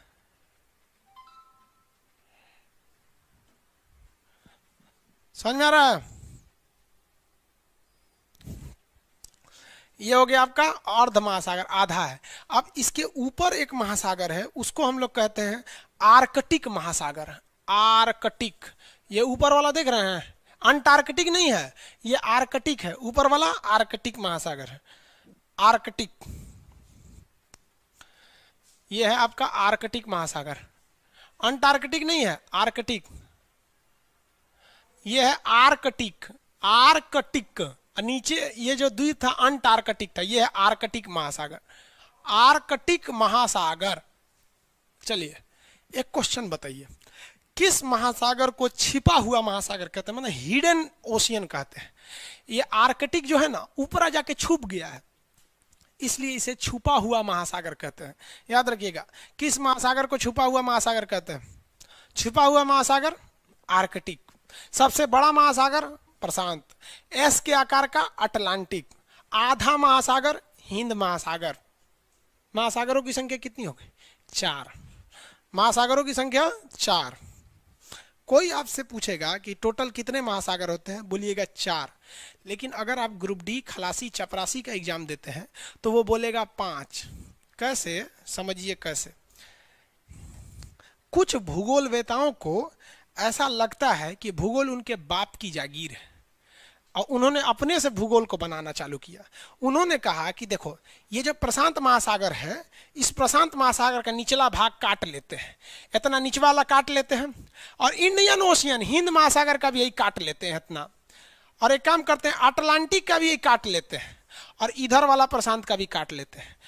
इतना जो बकोट के ले लेते हैं, तो बकोट लिया सब, तो निचवा जो ये बकोट लिया है सब ना, तो इसको कहता है सब दक्षिणी महासागर। रे बबुआ, तो रे बाबूजी के दहेज में मिलल था ये महासागर जो तुम बकोट के लेके चल गए यहाँ पर। अब बोलता है कि दक्षिणी महासागर।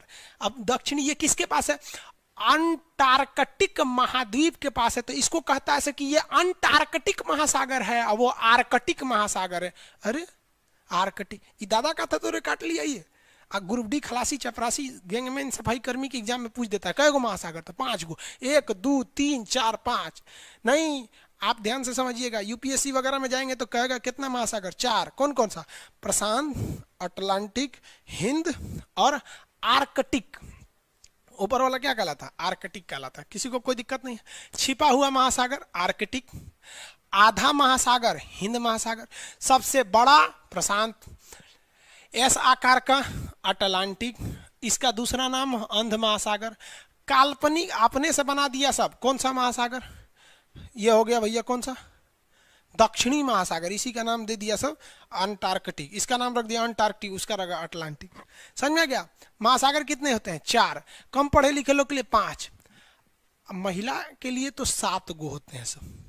अभी मत सोचिएगा कि अब आप कहेंगे कि कम पढ़े लिखे के लिए 5 तो महिला के लिए 7, मतलब ये ओकरों से खतरनाक है। हम क्या बोल रहे हैं? खुद महिला बोलती है। एक तो हीरोइन थी, गाना गा रही थी, 7 समुंदर पार में तेरे पीछे पीछे आ गई। गई किधर ससुरी 7 समुंदर पार के बाद? समझिए कैसे वो 7 समुंदर पार कहाँ गई थी। देखिए ध्यान से,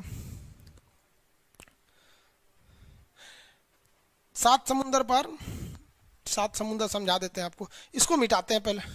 अरे वाह, बहुत गोजा गया जी।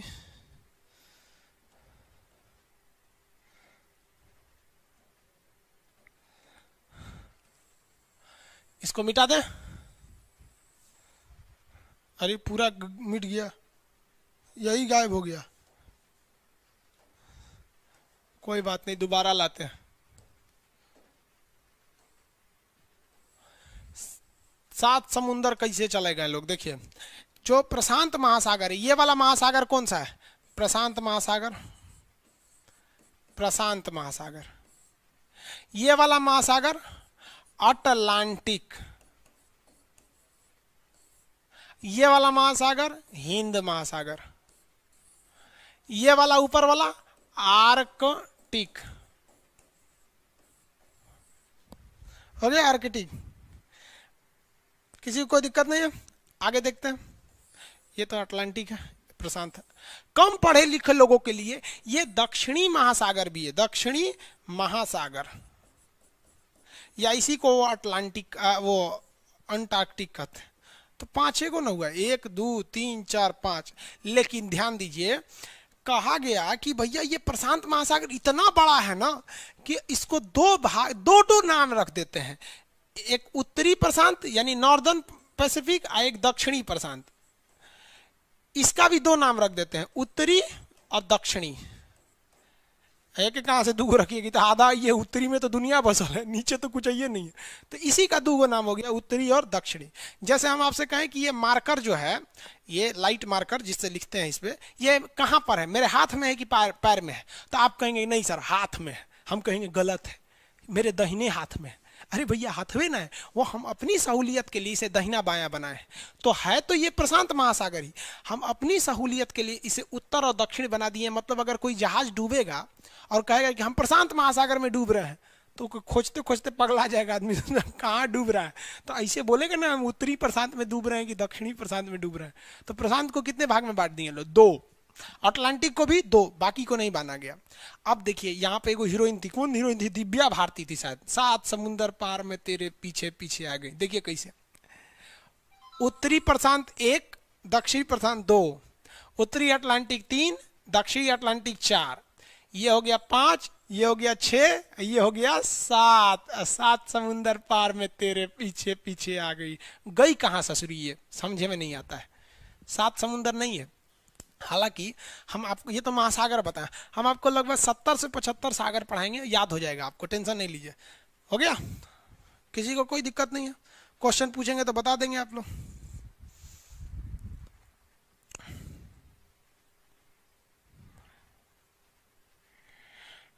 ईस्ट एंड वेस्ट में नहीं बांटते बाबू, इसको ईस्ट और वेस्ट में नहीं बांटते। 7 समुद्र में बाबू इसमें कह रहा है कि सर इंग्लिश में बोलिए। हम इसको पैसिफिक बोलते हैं, इसको अटलांटिक बोलते हैं, इसको इंडियन ओशियन बोलते हैं, इसको आर्कटिक, इसको अंटार्कटिक। हो गया?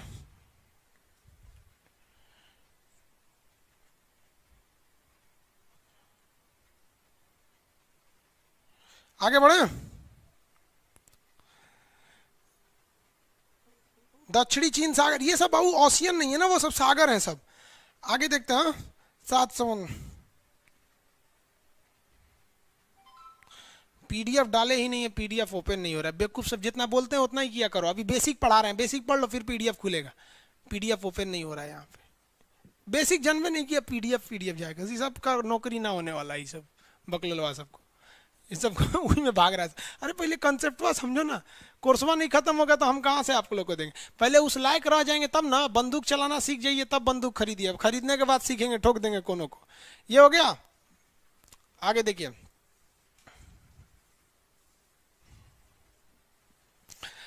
महाद्वीप वगैरह सब समझ में आ गया आप लोग को? हो गया ना महाद्वीप? आगे अब आप समझा देते हैं। आप महासागर समझ गए, महाद्वीप समझ गए। अब आता है एक ठो, 2 चीजें फंस जाते हैं। एक होता है क्रीक, एक होता है गल्फ, एक होता है बे। क्रीक, गल्फ, बे, देखिए ध्यान से।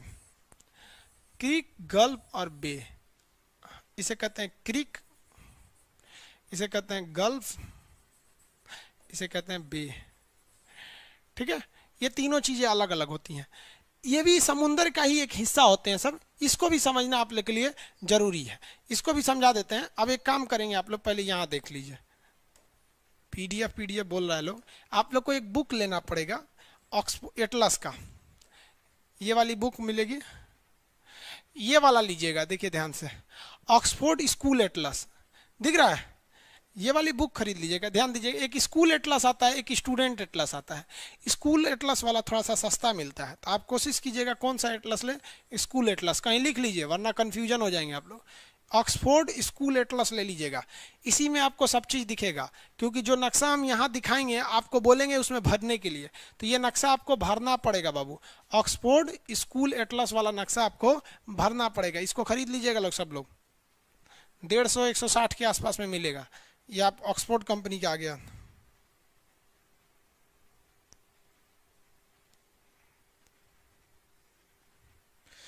इसमें कौन बोल रहा है बेवकूफ, मेरा चैनल है सब्सक्राइब कर लो। बेवकूफ लोग, तुम लोग यहाँ पढ़ने आता है लोग, तुम लोग कभी आगे नहीं पढ़ेगा लोग। मेरा चैनल है सब्सक्राइब कर लो, कौन बोलता है ये?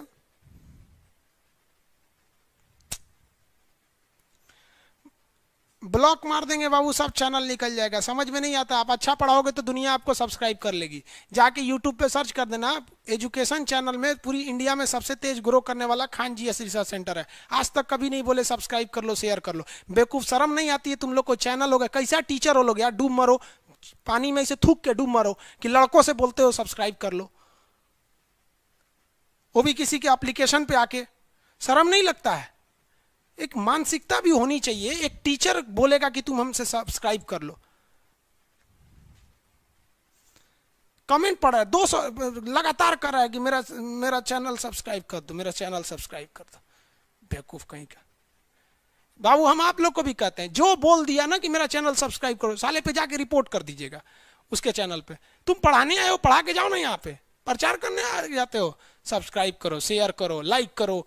बेवकूफ सब पढ़ाएगा सब है नहीं, और सोचेगा सब लाइक करो। अरे जो अच्छा लगेगा उसको लोग ऑटोमेटिक सब्सक्राइब करेगा। आज अब्दुल कलाम जिंदा रहते, वो केवल कह देते मेरा चैनल बनाए, सोचो बिलियन में सब्सक्राइबर चल जाते, करोड़ों करोड़ों। पढ़ाएंगे लोग, है ये नहीं, सब्सक्राइब करो यहाँ पर। चलिए देखिए ध्यान से, ये आप खरीद लीजिएगा, इसमें आपको ज्यादा चाहिए, ये आप लोग कल ले लीजिएगा, कैसे भी करके आज जाके ले लीजिएगा, आज कल में ले लीजिएगा, क्योंकि इसकी शुरुआत हम आपको कर देंगे 1 तारीख से, 1 अक्टूबर से ये पढ़ाना चालू कर देंगे। अभी थोड़ा हम बेसिक बता रहे हैं, आगे आइए। अब देखिए, छोटा सा एरिया अगर पानी से घिरा है तो द्वीप, बहुत बड़ा घिर गया तो उसे क्या कहते हैं, महाद्वीप। अब अगर 3 ओर से घिर गया तो उसे कहते हैं प्रायद्वीप। जैसे भारत 3 ओर से घिरा है, देखिए ये क्या कहलाएगा, प्रायद्वीप। अरब 3 ओर से घिरा है, प्रायद्वीप। क्या है, प्रायद्वीप।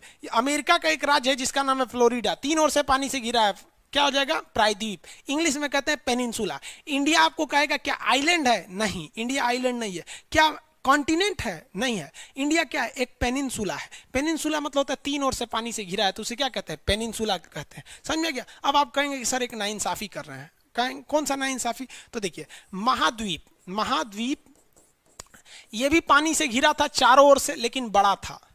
द्वीप ये भी पानी से घिरा था चारों ओर से, लेकिन छोटा था।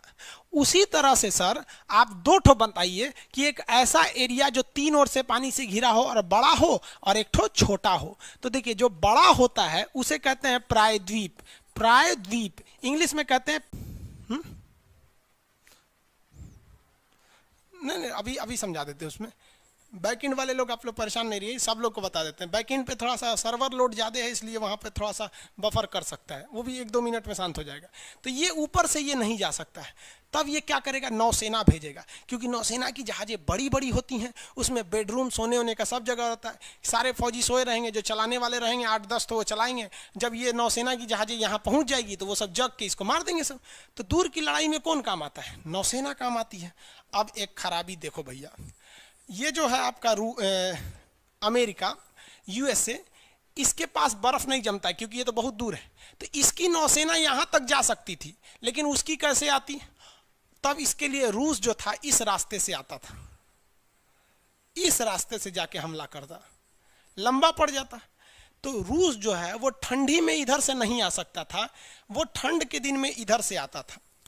अमेरिका ने कहा कि अगर हम, क्या चीज, अगर हम रूस को इधर ही रोक दें तो ठंडी में ये इधर से आइए नहीं सकता, हम इधर रोक देंगे। और हम युद्ध जानबूझ करेंगे ठंड में, कि ठंड में वो इधर से आएगा नहीं, इधर हम रोक देंगे, मरा जाएगा। तो इसके लिए अमेरिका ने शीत युद्ध में सहारा लिया, किसका, श्रीलंका का।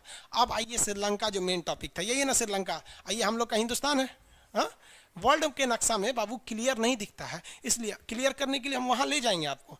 यह है ना श्रीलंका आपका, ये भारत में, यहाँ क्लियर दिखेगा। वर्ल्ड के नक्शा में कैसे क्लियर दिखेगा कोई चीज़, तो यहाँ समझिए, आइडिया लगाइए यहाँ पे। तो अमेरिका ने श्रीलंका को खूब पैसा दिया, करोड़ों रुपए मदद दिया कि रेलवे बनाओ, ये बनाओ, वो बनाओ, दुनिया भर का चीज़। और उसके बाद कहा, ए श्रीलंका, तुम अपने नीचे का जो बंदरगाह है जिसका नाम है हम्बनटोटा, याद रखिएगा, हम्बनटोटा कहाँ पर है, श्रीलंका में है। हम्बनटोटा एक बंदरगाह का नाम है जो श्रीलंका में है। हम्बनटोटा बंदरगाह को अमेरिका ने कहा कि भाई तुम इसको हमको दे दो, इसका किराया तुम हमसे लेना। हम यहाँ पर रडार और ट्रांसमीटर स्टेशन बैठाएंगे जो ये बता सके कि यहाँ से कितनी जहाज़ें गुजर रही हैं। तो श्रीलंका ने कहा ठीक है, ले लीजिए, आप किराया देवे करेंगे, इतना हमको फ्री में मदद करबे किए, एगो बंदरगाह ले लीजिए, क्या हो जाएगा। श्रीलंका ससुरा निकला लोल, इसको पते नहीं कि इससे सबसे बड़ा सरदर्द हो जाएगा रूस को। और अभी चल रहा है शीत युद्ध। शीत युद्ध में दोनों जो है एक दूसरे के कट्टर दुश्मन थे सब। शीत युद्ध में दोनों क्या थे, एक दूसरे के कट्टर दुश्मन। अब ये बकलोल निकला श्रीलंका, दे दिया उसको बंदरगाह। अब यहाँ पर ये ट्रांसमीटर स्टेशन लगाने का काम चालू कर दिया। कौन से बंदरगाह पे, कमेंट करके बताएंगे बंदरगाह का नाम, बंदरगाह का नाम हम्बनटोटा बंदरगाह का नाम फटाफट बताएंगे। बंदरगाह का नाम हम्बनटोटा। Very good. बंदरगाह का नाम हम्बनटोटा। बैकेंड वाले लोग सब लोग का जवाब सही है, हम्बनटोटा। बंदरगाह का नाम हो गया हम्बनटोटा। किसी को कोई दिक्कत नहीं। अब यहाँ समझिए, रूस जो था, रूस अगर चुपचाप हाथ से हाथ पे रख के बैठता तो रूस तो मारा जाता। ठंडी के दिन में उधर से जाएगा नहीं, इधर से जाएगा तो सब पता चल जाएगा कितनी जहाजें गई हैं। अमेरिका यहीं पे इंतजार करेगा, धो देगा यहीं पे, ला मार हो जाएगा, दूसरे के खेत में ही सुरक्षित हो जाएगा। तो रूस कहा कि अरे भाई साहब श्रीलंका छोड़ दे, उसको मत दे। तो श्रीलंका का काहे नहीं देंगे, पैसा दिया है, भाड़ा देगा, देंगे हम। अब पगला गया रूस। तो रूस बोला भारत को, रूस किसको बोला, भारत को। हिंदुस्तान को कहा कि हिंदुस्तान तुम हमारी ज़िंदगी आज बचा लो, ज़िंदगी भर हम तुम्हारा एहसान नहीं भूलेंगे। तो उस समय इंदिरा गांधी थी, कहीं क्या करना है बताइए, हम आपका एहसान कैसे भूलें, बोलिए क्या करना है। तो इंदिरा गांधी से कहा कि कुछ भी करिए आप, हमको मतलब नहीं है, आपको जितना पैसा चाहिए हम देंगे, आप बस यहाँ से अमेरिका को भगा दीजिए। किसको भगा दीजिए, अमेरिका को भगा दीजिए। अब अमेरिका को भगाना कैसे श्रीलंका से, तो श्रीलंका से भगाने के लिए भारत ने चाल चला। भारत ने क्या किया कि तमिलनाडु, ये श्रीलंका के, ये भारत का निचला राज्य है तमिलनाडु, तमिलनाडु के बहुत से लोग श्रीलंका में काम करते हैं, बसे हुए हैं श्रीलंका में। तो भारत ने कहा एक काम करते हैं, श्रीलंका से कैसे अमेरिका को भगाएंगे। तो उन्होंने क्या किया, तमिलनाडु के लोगों का एक संगठन है जिसका नाम था, उन्होंने तैयार कर दिया लिट्टे, LTTE, LTTE, liberation tigers of Tamil इलम। इसका नाम क्या है, लिबरेशन टाइगर्स ऑफ तमिल इलम, लिबरेशन टाइगर्स ऑफ तमिल इलम। ये एक विद्रोही संगठन है। ये घुस गया श्रीलंका में और कहा कि श्रीलंका को दो भाग में बांटो, ऊपर का श्रीलंका मेरा और नीचे का श्रीलंका मेरा। ये भाई श्रीलंका का हम तो अपने छोट हैं, हमरा और बांटेगा तो हम खत्म हो जाएंगे। तो LTT वालों ने कहा कि अरे तब हमसे लड़ाई लड़ो। इन लोग को हथियार भारत से मिल ही जा रहा था, क्योंकि रूस का कहना था कि भाई कुछ भी करके यहाँ से अमेरिका को भगाओ हम्बनटोटा से। अब LTT वालों ने जितना काट मार हो गया श्रीलंका में, इतना बवाल हुआ LTT वालों से, इतना मार काट हुआ कि श्रीलंका समझ गया, श्रीलंका भारत से कह रहा है कि भारत काहे लिए ऐसा कर रहे हैं। तो भारत ने कहा कि तू सोच रखूँ कि यहाँ से, हाँ हम्बनटोटा दिला बिना का जरूरत हुआ, अमेरिका को भगाओ वहाँ से। तो श्रीलंका अमेरिका से कहता है कि भैया तू यहाँ से अपना ट्रांसमीटर स्टेशन अपना लेके चल जाओ यहाँ पे, और नहीं तो हमारा ये LTT वाला मार डालेगा, हम सब समझ रहे हैं इसके पीछे कौन है। तो यहाँ से अमेरिका को जाना पड़ा।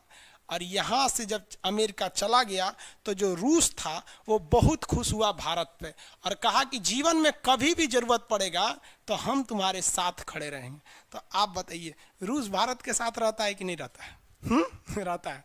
श्रीलंका में हम्बनटोटा के चक्कर में बहुत लोग मराए थे लोग, LTT वालों ने मार दिया। और जब अमेरिका चला गया ना तो भारत LTT वालों को मार दिया, जा यहाँ पे। इसलिए LTT वालों ने मिला तो सोनिया गांधी के लड़का राजीव गांधी को उड़ा दिया, कहा कि तुम हमारे साथ खिलवाड़ कर रहा था, तुमको उससे बंदरगाह भगाना था तो तुम हमको भेज दिया, हम वहाँ पे कितने लोगों को मारे, फिर तुम हमको मार दिया।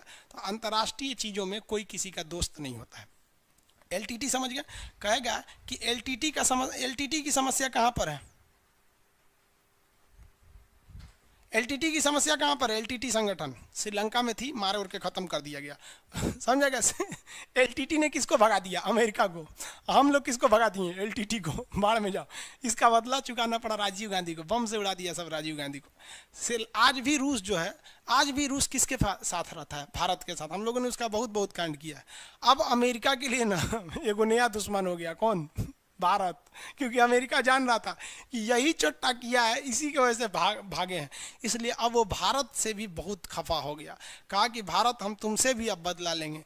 इसके लिए अब वो देखिए ये यहाँ क्यों आना चाहता था? शीत युद्ध में डायरेक्ट हमला नहीं करेंगे हम, तुमको घेर घार के रखेंगे ताकि हम कभी भी तुम पे भारी पड़े। अब यहाँ पर है नेपाल, अब यहाँ देखिए आते हैं अमेरिका अब कहाँ एंट्री मार रहा है? नेपाल में। सोचा कि अगर नेपाल में घुस जाएंगे तो हमारा नया दुश्मन बना है भारत, इनको भी देख लेंगे, चीन को भी देख लेंगे, और यहाँ से जहाज लेके सड़क से घुस जाएंगे रूस में। यहाँ से कितना मिनट लगेगा? 20 मिनट में तो रूस घुस जाएंगे। इसलिए अब अमेरिका का निशाना श्रीलंका नहीं था, अमेरिका का निशाना था नेपाल। अब ये नेपाल में एंट्री कैसे करे? तो इसने क्या किया, देखा कि नेपाल के लोगों में आंख खराब होने की समस्या बड़ी ज़्यादा है, वहाँ की जलवायु ऐसी है कि बड़ी जल्दी आंख वहाँ डिस्टर्ब हो जाता है। तो अमेरिका ने अपने हजारों डॉक्टरों को नेपाल में भेजा और कहा कि देखो यहाँ के लोगों का आंख खराब हो जाता है, फ्री में इलाज करो। तो अमेरिका से आंख के हजारों डॉक्टर आए, फ्री में इलाज किए। यहाँ पर हॉस्पिटल खोला गया, कॉलेज खोला गया, यहाँ एक से एक आंख के डॉक्टर को बनाया गया। समझ में आ गया कि नहीं? आज भी आंख का इलाज होता है नेपाल में बहुत अच्छा से। नेपाल पूछा कि अमेरिका इतना तुम पैसा काहे खर्चा कर रहा है हमारे ऊपर, हमारा आंख का डॉक्टर फ्री में, कॉलेज फ्री में। तो नेपाल का, भारत ने, अमेरिका ने कहा ए नेपाल सुनो ना, हमको तुम यहाँ एगो एयरपोर्ट बनाने को दे दो भाड़ा पे, हम उसका किराया देंगे, बनाएंगे हम ही सब, किराया देंगे। नेपाल का ठीक है ले लीजिए, कोई दिक्कत नहीं, आप हमारे लिए इतना कर रहे हैं। बकलोलवा इसको समझ में नहीं आ रहा है श्रीलंका का भी क्या हाल हुआ है कितना लोग कटाए हैं वहाँ श्रीलंका में, 6 लाख लोग मारा गए थे वहाँ। श्रीलंका का क्या, अभी ये एयरपोर्ट देने जा रहा है। जब यहाँ उस समय नेपाल में प्रधानमंत्री नहीं होते थे, राजा होते थे वहाँ पर, तो ये कहा ठीक है ले लीजिए हमसे एयरपोर्ट। जैसे वहाँ का राजा कहा कि ठीक है एयरपोर्ट ले लीजिए, नहीं खबर लीक हो गया, चाइना कहा कि नेपालवा कहीं चोट्टा कहीं का, तुम हमरे सीधाने ले आके तुम चाइना को देगा, अमेरिका को देगा। अब नेपाल कहा कि हम तोड़ा ना छोड़ेंगे। तो भारत ने कहा कि भाई चाइना उससे निपटा देगा। चाइना यहाँ पर ना, चाइना के उस समय राष्ट्रपति हुआ था माओ त्से-तुंग, माओ राष्ट्रपति थे। तो माओ ने अपनी 2-4 गो आतंकवादियों को घुसा दिया, जिसे कहा गया माओवादी। क्या कहा गया? माओवादी। भारत ने क्या घुसा दिया था? LTT। चाइना ने क्या घुसा दिया? माओवादी। अब ये माओवादी चाइना में घुस गए। चाइना को पता था कि भारत ने श्रीलंका से अमेरिका को कैसे भगाया, यहाँ अशांति पैदा करके। तो ये भी कहा कि हम भी नेपाल में अशांति पैदा कर देंगे, नेपाल अपने कहेगा अमेरिका चल जाइए वरना हमारी शांति भंग हो जाएगी। माओवादियों को घुसा दिया और माओवादियों को चाइना ने हथियार दिया, मार धड़ाधड़ माओवादी नेपाल में मारने लगे। तो कैसे यहाँ राजा नहीं रहेगा, यहाँ हमारा शासन रहेगा। राजा कहा कि दे तरीके एगो एयरपोर्ट के चक्कर में हमारा कुर्सी चल जाएगा। तो अमेरिका से कहा कि भैया अपना एयरपोर्ट यहाँ से लेके चल जाइए। तो अमेरिका कहे कुछ नहीं होगा, हम है ना, कहा कि चुपचाप चल जाइए यहाँ से, न तो हम आप रहेंगे हम नहीं रहेंगे। तो अमेरिका यहाँ से भी चला गया। अमेरिका का दुश्मनी उस समय भारत से भी हो गया, चाइना से भी हो गया, रूस से तो पहले ही दुश्मनी था। अभी बताइए इसमें बेचारे नेपाल के लोग मारा गए माओवादी के चक्कर में। ये इसका मेन कारण क्या था? Cold war. देखिए अमेरिका ने रूस पे एक भी गोली नहीं चलाया, ना रूस ने अमेरिका पे चलाया। लेकिन देखिए श्रीलंका में 6 लाख लोग मारा गए, नेपाल में भी कई लाख लोग मराए थे लोग, इसी माओवादी के चक्कर में हजारों लोग मारे गए थे वहाँ पे, यहाँ से चला गया। लेकिन भारत देखिए, भारत ने LTT को खुद खत्म किया था। और चाइना इतना बड़का खच्चर है, माओवादी भेज के खत्म नहीं किया। नेपाल क्या किया, माओवादियों को इंडिया में घुसा दिया, ये नक्सलवादी बन गए सब यहाँ आके ये शीत युद्ध का नतीजा हम लोग झेल रहे हैं। समझ में आ गया कि नहीं आ गया? आगे बढ़े। इसके बाद अमेरिका कहा अब कहाँ जाए, तो अमेरिका पाकिस्तान में घुस गया। पाकिस्तान उसको सेना का अड्डा दे दिया वहाँ पर। अब पाकिस्तान सेना का अड्डा दे दिया, पाकिस्तान को कौन समझाएगा यहाँ पर? पाकिस्तान सेना का क्या कर दिया, उसको अड्डा दे दिया। अब याद रहेगा आप लोग को श्रीलंका, हम्बनटोटा बंदरगाह कहाँ है? श्रीलंका में। सार्क में कितने देश? 8। सार्क में कुल देशों की संख्या कितनी है? 8 देश आते हैं सार्क में, याद रहेगा ना। सार्क में कितने देश आते हैं? 8। 8 के नाम मालदीव, श्रीलंका, भारत, पाकिस्तान, नेपाल, भूटान, भारत, पाकिस्तान, अफगानिस्तान, नेपाल, भूटान, बांग्लादेश। समझ में आ गया कि नहीं आ गया? किसी को दिक्कत? 8 देश। हम्बनटोटा बंदरगाह श्रीलंका में है। अभी रफली हम आपको बता रहे हैं, अभी श्रीलंका भी नहीं बताएं क्योंकि आप लोग के पास नक्शा ही नहीं है श्रीलंका का। आगे बढ़े। LTT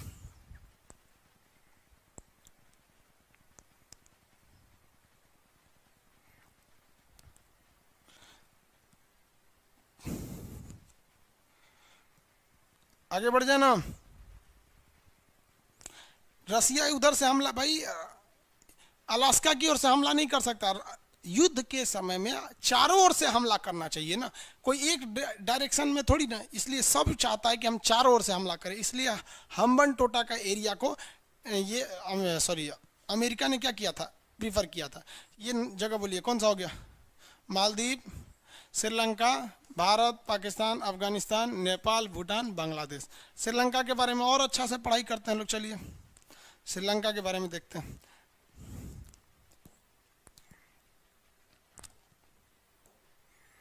देखिए श्रीलंका का आकार जो है ना आंसुओं की तरह, ये शेप में श्रीलंका। श्रीलंका पे भी पहले ब्रिटेन का अधिकार था, श्रीलंका जो था पहले वो ब्रिटेन का गुलाम था। श्रीलंका का ऊपरी भाग जो है जाफना कहलाता है। श्रीलंका का ऊपरी भाग जाफना कहलाएगा। देखिए ध्यान से, हल्का इस तरह बता दे रहे हैं श्रीलंका टाइप का। श्रीलंका का जो ऊपरी भाग है क्या कहलाता है? जाफना कहलाता है। आपके पास नक्शा नहीं है ना, जाफना। एक्चुअली आपके पास एटलस नहीं है, कोशिश करिएगा एटलस खरीदने के लिए। श्रीलंका का ऊपरी भाग क्या कहलाता है? जाफना कहलाता है। जाफना में कौन घुस गए थे? एलटीटी। और जाफना के निचला भाग का नाम है एलिफेंटा। क्या नाम है इसका? एलिफेंटा पास। यहाँ पर पहाड़ों के बीच एक दर्रा है। देखिए, दो पहाड़ों के बीच के पतला रास्ता को दर्रा कहा जाता है, चौड़ा रास्ता को घाटी कहा जाता है। तो एलिफेंटा पास, ये क्वेश्चन कई बार पूछा है कि एलिफेंटा पास किस देश में? श्रीलंका में। एलिफेंटा पास के ऊपर वाली जमीन को क्या कहते हैं? जाफना कहते हैं। जाफना को अलग करने की लड़ाई कौन लड़ रहा था? आपका एलटीटी लड़ रहा था। यहाँ का सबसे ऊपरी बिंदु क्या है? Point Pedro. क्या है? Point Pedro. क्वेश्चन पूछेगा इनमें से कौन सा देश भारत में, इनमें से कौन सा जगह भारत में नहीं है? आप ऑप्शन डी लगा दीजिएगा। क्या लगाएंगे? Option D. ऑप्शन डी पे लिखा रहता है point Pedro. Point Pedro Jaffna का भाग है। किसका भाग है? जाफना। तो जाफना से 3 क्वेश्चन पूछेगा। जाफना कहाँ है? श्रीलंका के ऊपरी भाग में। जाफना का ऊपरी बिंदु क्या कहलाता है? पॉइंट पेड्रो कहलाता है, जो भारत में नहीं है। उसके बाद और क्वेश्चन पूछेगा जाफना और श्रीलंका का मेन अलग करने वाला कौन सा दर्रा है? एलिफेंटा दर्रा है। किसी को कोई दिक्कत नहीं। श्रीलंका का निचले बंदरगाह का नाम क्या है? हम्बनटोटा। बंदरगाह का नाम क्या है भैया? हम्बनटोटा। श्रीलंका का निचला बंदरगाह का नाम हम्बनटोटा। किसी को कोई दिक्कत नहीं। श्रीलंका के इस साइड में इसकी राजधानी है श्री जयवर्धनपुरम। पहले राजधानी थी कोलंबो, अभी राजधानी क्या है? श्री जयवर्धनपुरम। श्रीलंका की वर्तमान राजधानी श्री जयवर्धनपुरम। श्रीलंका हम लोगों से ज़्यादा चाय को दूसरे देशों को बेचता है, लेकिन हम लोगों से ज़्यादा वो चाय उगाता नहीं है। देखिए, हम लोग जो हैं चाय बहुत ज़्यादा मात्रा में उगाते हैं, लेकिन उससे भयानक पी जाते हैं। घर में कोई घुसा, चाय पिलाओ जी, लगता है जैसे चाय पीने के लिए आया। कुछ अरे चाय पी लीजिए, कहे चाय पी लीजिए, घुसते ससुराल चाय पी लीजिए। ससुराल, नैहर, सौतन के घर, कहीं घुसिए, हाँ कौन जी चाय पीजिए। तो भाई हम लोग छोड़ते कहाँ हैं, डकच जाते हैं पूरा चाय। श्रीलंका के लोग चाय नहीं पीते हैं, इसलिए वो लोग चाय को दूसरे देश को निर्यात कर देते हैं। श्रीलंका के नीचे का बंदरगाह का नाम हम्बनटोटा। श्रीलंका की वर्तमान राजधानी कोलंबो है। श्रीलंका की वर्तमान राजधानी कोलंबो। अब एक चीज़ समझिए, श्रीलंका और भारत के बीच में जो समुद्र है वो बहुत पतला है। श्रीलंका और भारत के बीच में जो समुद्र है ना बहुत पतला है। देखिए, दिखा देते हैं। अब ये दिखेगा नहीं, आप लोग को ज़्यादा चौड़ा कर देंगे तो। यहाँ दिख रहा है श्रीलंका। तो ये समुद्र जो है ना बहुत ही पतला है, यहाँ पे पानी वाली जहाज नहीं जा सकती है। अब ये इसे लोग कहते हैं आदम ब्रिज, इसी को कहते हैं लोग राम सेतु। समझ में आ गया? ईसाई और मुस्लिम परंपरा के हिसाब से यहाँ से आदम गए थे और हिंदू परंपरा के हिसाब से यहाँ से राम जी गए थे, तो इसे राम सेतु या आदम ब्रिज कहा जाता है। इसको ना गड्ढा नहीं है, इसलिए यहाँ से अगर जहाज को जाना है तो श्रीलंका हो के जाता है, या इधर से किसी जहाज को जाता है तो ये श्रीलंका पार करके जाता है। जबकि अगर ये गहरा होता तो इतना लंबा दूरी नहीं तय करनी पड़ती, हम लोग यहीं से इस साइड में जा सकते थे। तो कहा जाता है कि इसको गहरा कर देना चाहिए। अब कुछ लोग इसका विरोध करते हैं कि राम जी के आप पुलवा तोड़ना चाहते हैं। अरे भैया, हम काहे तोड़ना चाहते हैं? उसके बीचवा में से एगो पतला तनी सा गली बराबर रास्ता निकालना चाहते हैं ताकि उधर से जहाज चल जाए। दिक्कत समझिए क्या है कि कुछ लोग देश को किस तरह से चौपट कर रहे हैं। ये हम्बनटोटा बंदरगाह जो है वर्तमान समय में चाइना ले लिया है। अभी हम्बनटोटा बंदरगाह किसके कंट्रोल में आ गया है? चाइना को। चाइना क्या करता है, दूसरे देश को इतना ज़्यादा कर्जा दे देता है कि वो कभी भी उस कर्जा से बाहर नहीं आ पाते हैं। तो ये चाइना के कंट्रोल में है। अब युद्ध की स्थिति में आप बताइए, आपकी मान लीजिए इधर आपकी जहाज़ें मारी गई, तो आप इधर से जहाज़ लेके जाइएगा इस साइड में, तो यहाँ से तो चाइना बैठा हुआ यहीं धो देगा आपको। तो यहाँ हमको ज़रूरत पड़ेगी ना एक बाईपास रूट इधर से। तो यहाँ लोग कह रहे हैं कि नहीं, राम जी का पुल है। अरे भाई, राम जी का पुल थोड़े, वो तो लाने के लिए गए थे। समझे कि नहीं समझे? अब इसके चक्कर में अब आप बताइए, इसको गहरा करना चाहिए कि नहीं? तोड़ने की बात थोड़ी है भैया, पूरा राम सेतु इतना बड़ा है, इसमें पूरा थोड़ी ना, थोड़ा सा एरिया को बस गहरा करना है ताकि यहाँ से जहाजें निकल सके लो। लेकिन जानते हैं ना, नेताओं को एक बहाना चाहिए। कैसे भी एक बहाना दे दो ताकि वोट मिल जाए, क्योंकि धर्म के नाम पर वोट मांगना बहुत ही आसान होता है। उसके बाद जाति के आधार पर मांग लीजिए, उसके बाद विकास के आधार पर। जनता भी विकास के नाम पर वोट नहीं देती है, जनता नेताओं को गरियाती है। रे बाबू, तुमको जाति के हिसाब से वोट दिया था तो क्या विकास मिलेगा? जाति मिल रहा है तुमको। तो ये गड्ढा करना चाहिए, क्योंकि युद्ध की स्थिति में ये बहुत घातक हो जाएगा, हम यहाँ से जा नहीं पाएंगे। समझ में आ रहा है कि नहीं आ रहा है? किसी को कोई दिक्कत नहीं है यहाँ पे? आगे बढ़ जाए। श्रीलंका समझ में आ गया? श्रीलंका किस चीज का निर्यातक है? श्रीलंका निर्यात किस चीज का करता है? चाय का। श्रीलंका पहले किसका गुलाम था? ब्रिटेन का। निचला बंदरगाह का नाम हम्बनटोटा। वर्तमान राजधानी श्री जयवर्धनपुरम। उससे पहले की राजधानी श्रीलंका की पहले, उससे पहले बहुत पहले अनुराधापुर राजधानी थी उसकी। उससे क्या मतलब है? श्रीलंका की सबसे बड़ी जो नदी है, उस नदी का नाम है महावली गंगा। नदी का नाम क्या है? महावली गंगा। महावली गंगा, महावली गंगा। श्रीलंका की सबसे लंबी नदी महावली गंगा। श्रीलंका की सबसे बड़ी नदी है महावली गंगा। ठीक है, आप लोग का कल इसका PDF लोड कर दिया जाएगा, और कल आप लोग एटलस जरूर लेके रखेंगे लोग। एटलस में क्या है कि आप किसी और भी कंपनी का अगर एटलस लेंगे तो केवल पेज नंबर का डिफरेंस रहता है, तो ढूंढने में थोड़ा आपको टाइम लग जाएगा। जैसे अभी मान लीजिए ऑक्सफोर्ड वाले में पेज नंबर 47 पे है श्रीलंका, और आप कुछ और ले लेंगे तो वहाँ श्रीलंका कहाँ रहेगा, फिर आपको ढूंढने में प्रॉब्लम होगा। बस इसीलिए कर रहे हैं, और कोई प्रॉब्लम नहीं है। सबसे लंबी नदी महावली गंगा। कौन सा दर्रा है? एलिफेंटा दर्रा। सबसे ऊंची बिंदु यहाँ पे पॉइंट पेड्रो। ऊपर का राज जाफना। कौन से संगठन? LTT। समझ में आ गया आप लोग को? श्रीलंका के बारे में कोई दिक्कत नहीं है।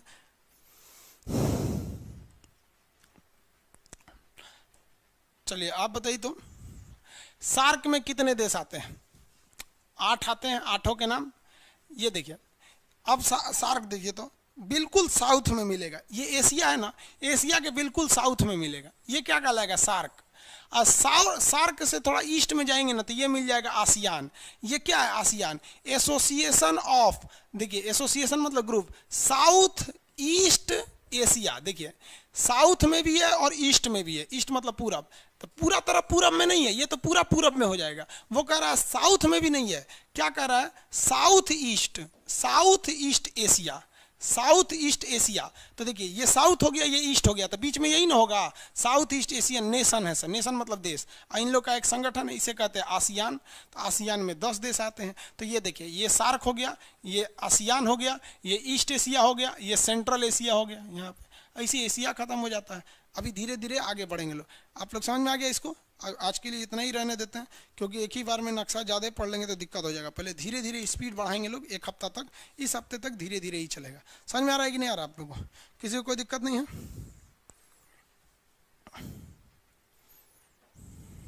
बुक के राइटर का नाम, नक्शा है इसमें, राइटर कहाँ से आएगा? सर्वे ऑफ इंडिया बनाती है, ऑक्सफोर्ड का है।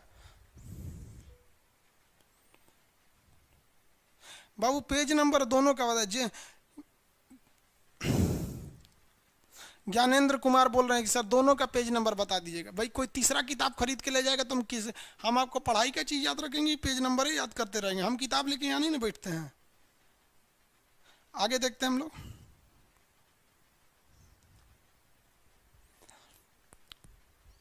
मेरे पास स्टूडेंट एटलस है, जिसके पास है उसको खरीदने की जरूरत नहीं है। आप जब खरीदिएगा तो कोशिश कीजिएगा स्कूल एटलस खरीदने के लिए, ठीक है? LTT वगैरह सब समझ में। पाकिस्तान का झंडा कौन ला रहा है इसमें? भेज देंगे पाकिस्तान, शांत हो जाओगे बाबू। हम पाकिस्तान का झंडा देख लेंगे, ब्लॉक कर देंगे तुमको इसमें। आगे चलते हैं। चलिए आज के लिए इतना ही रहने देते हैं।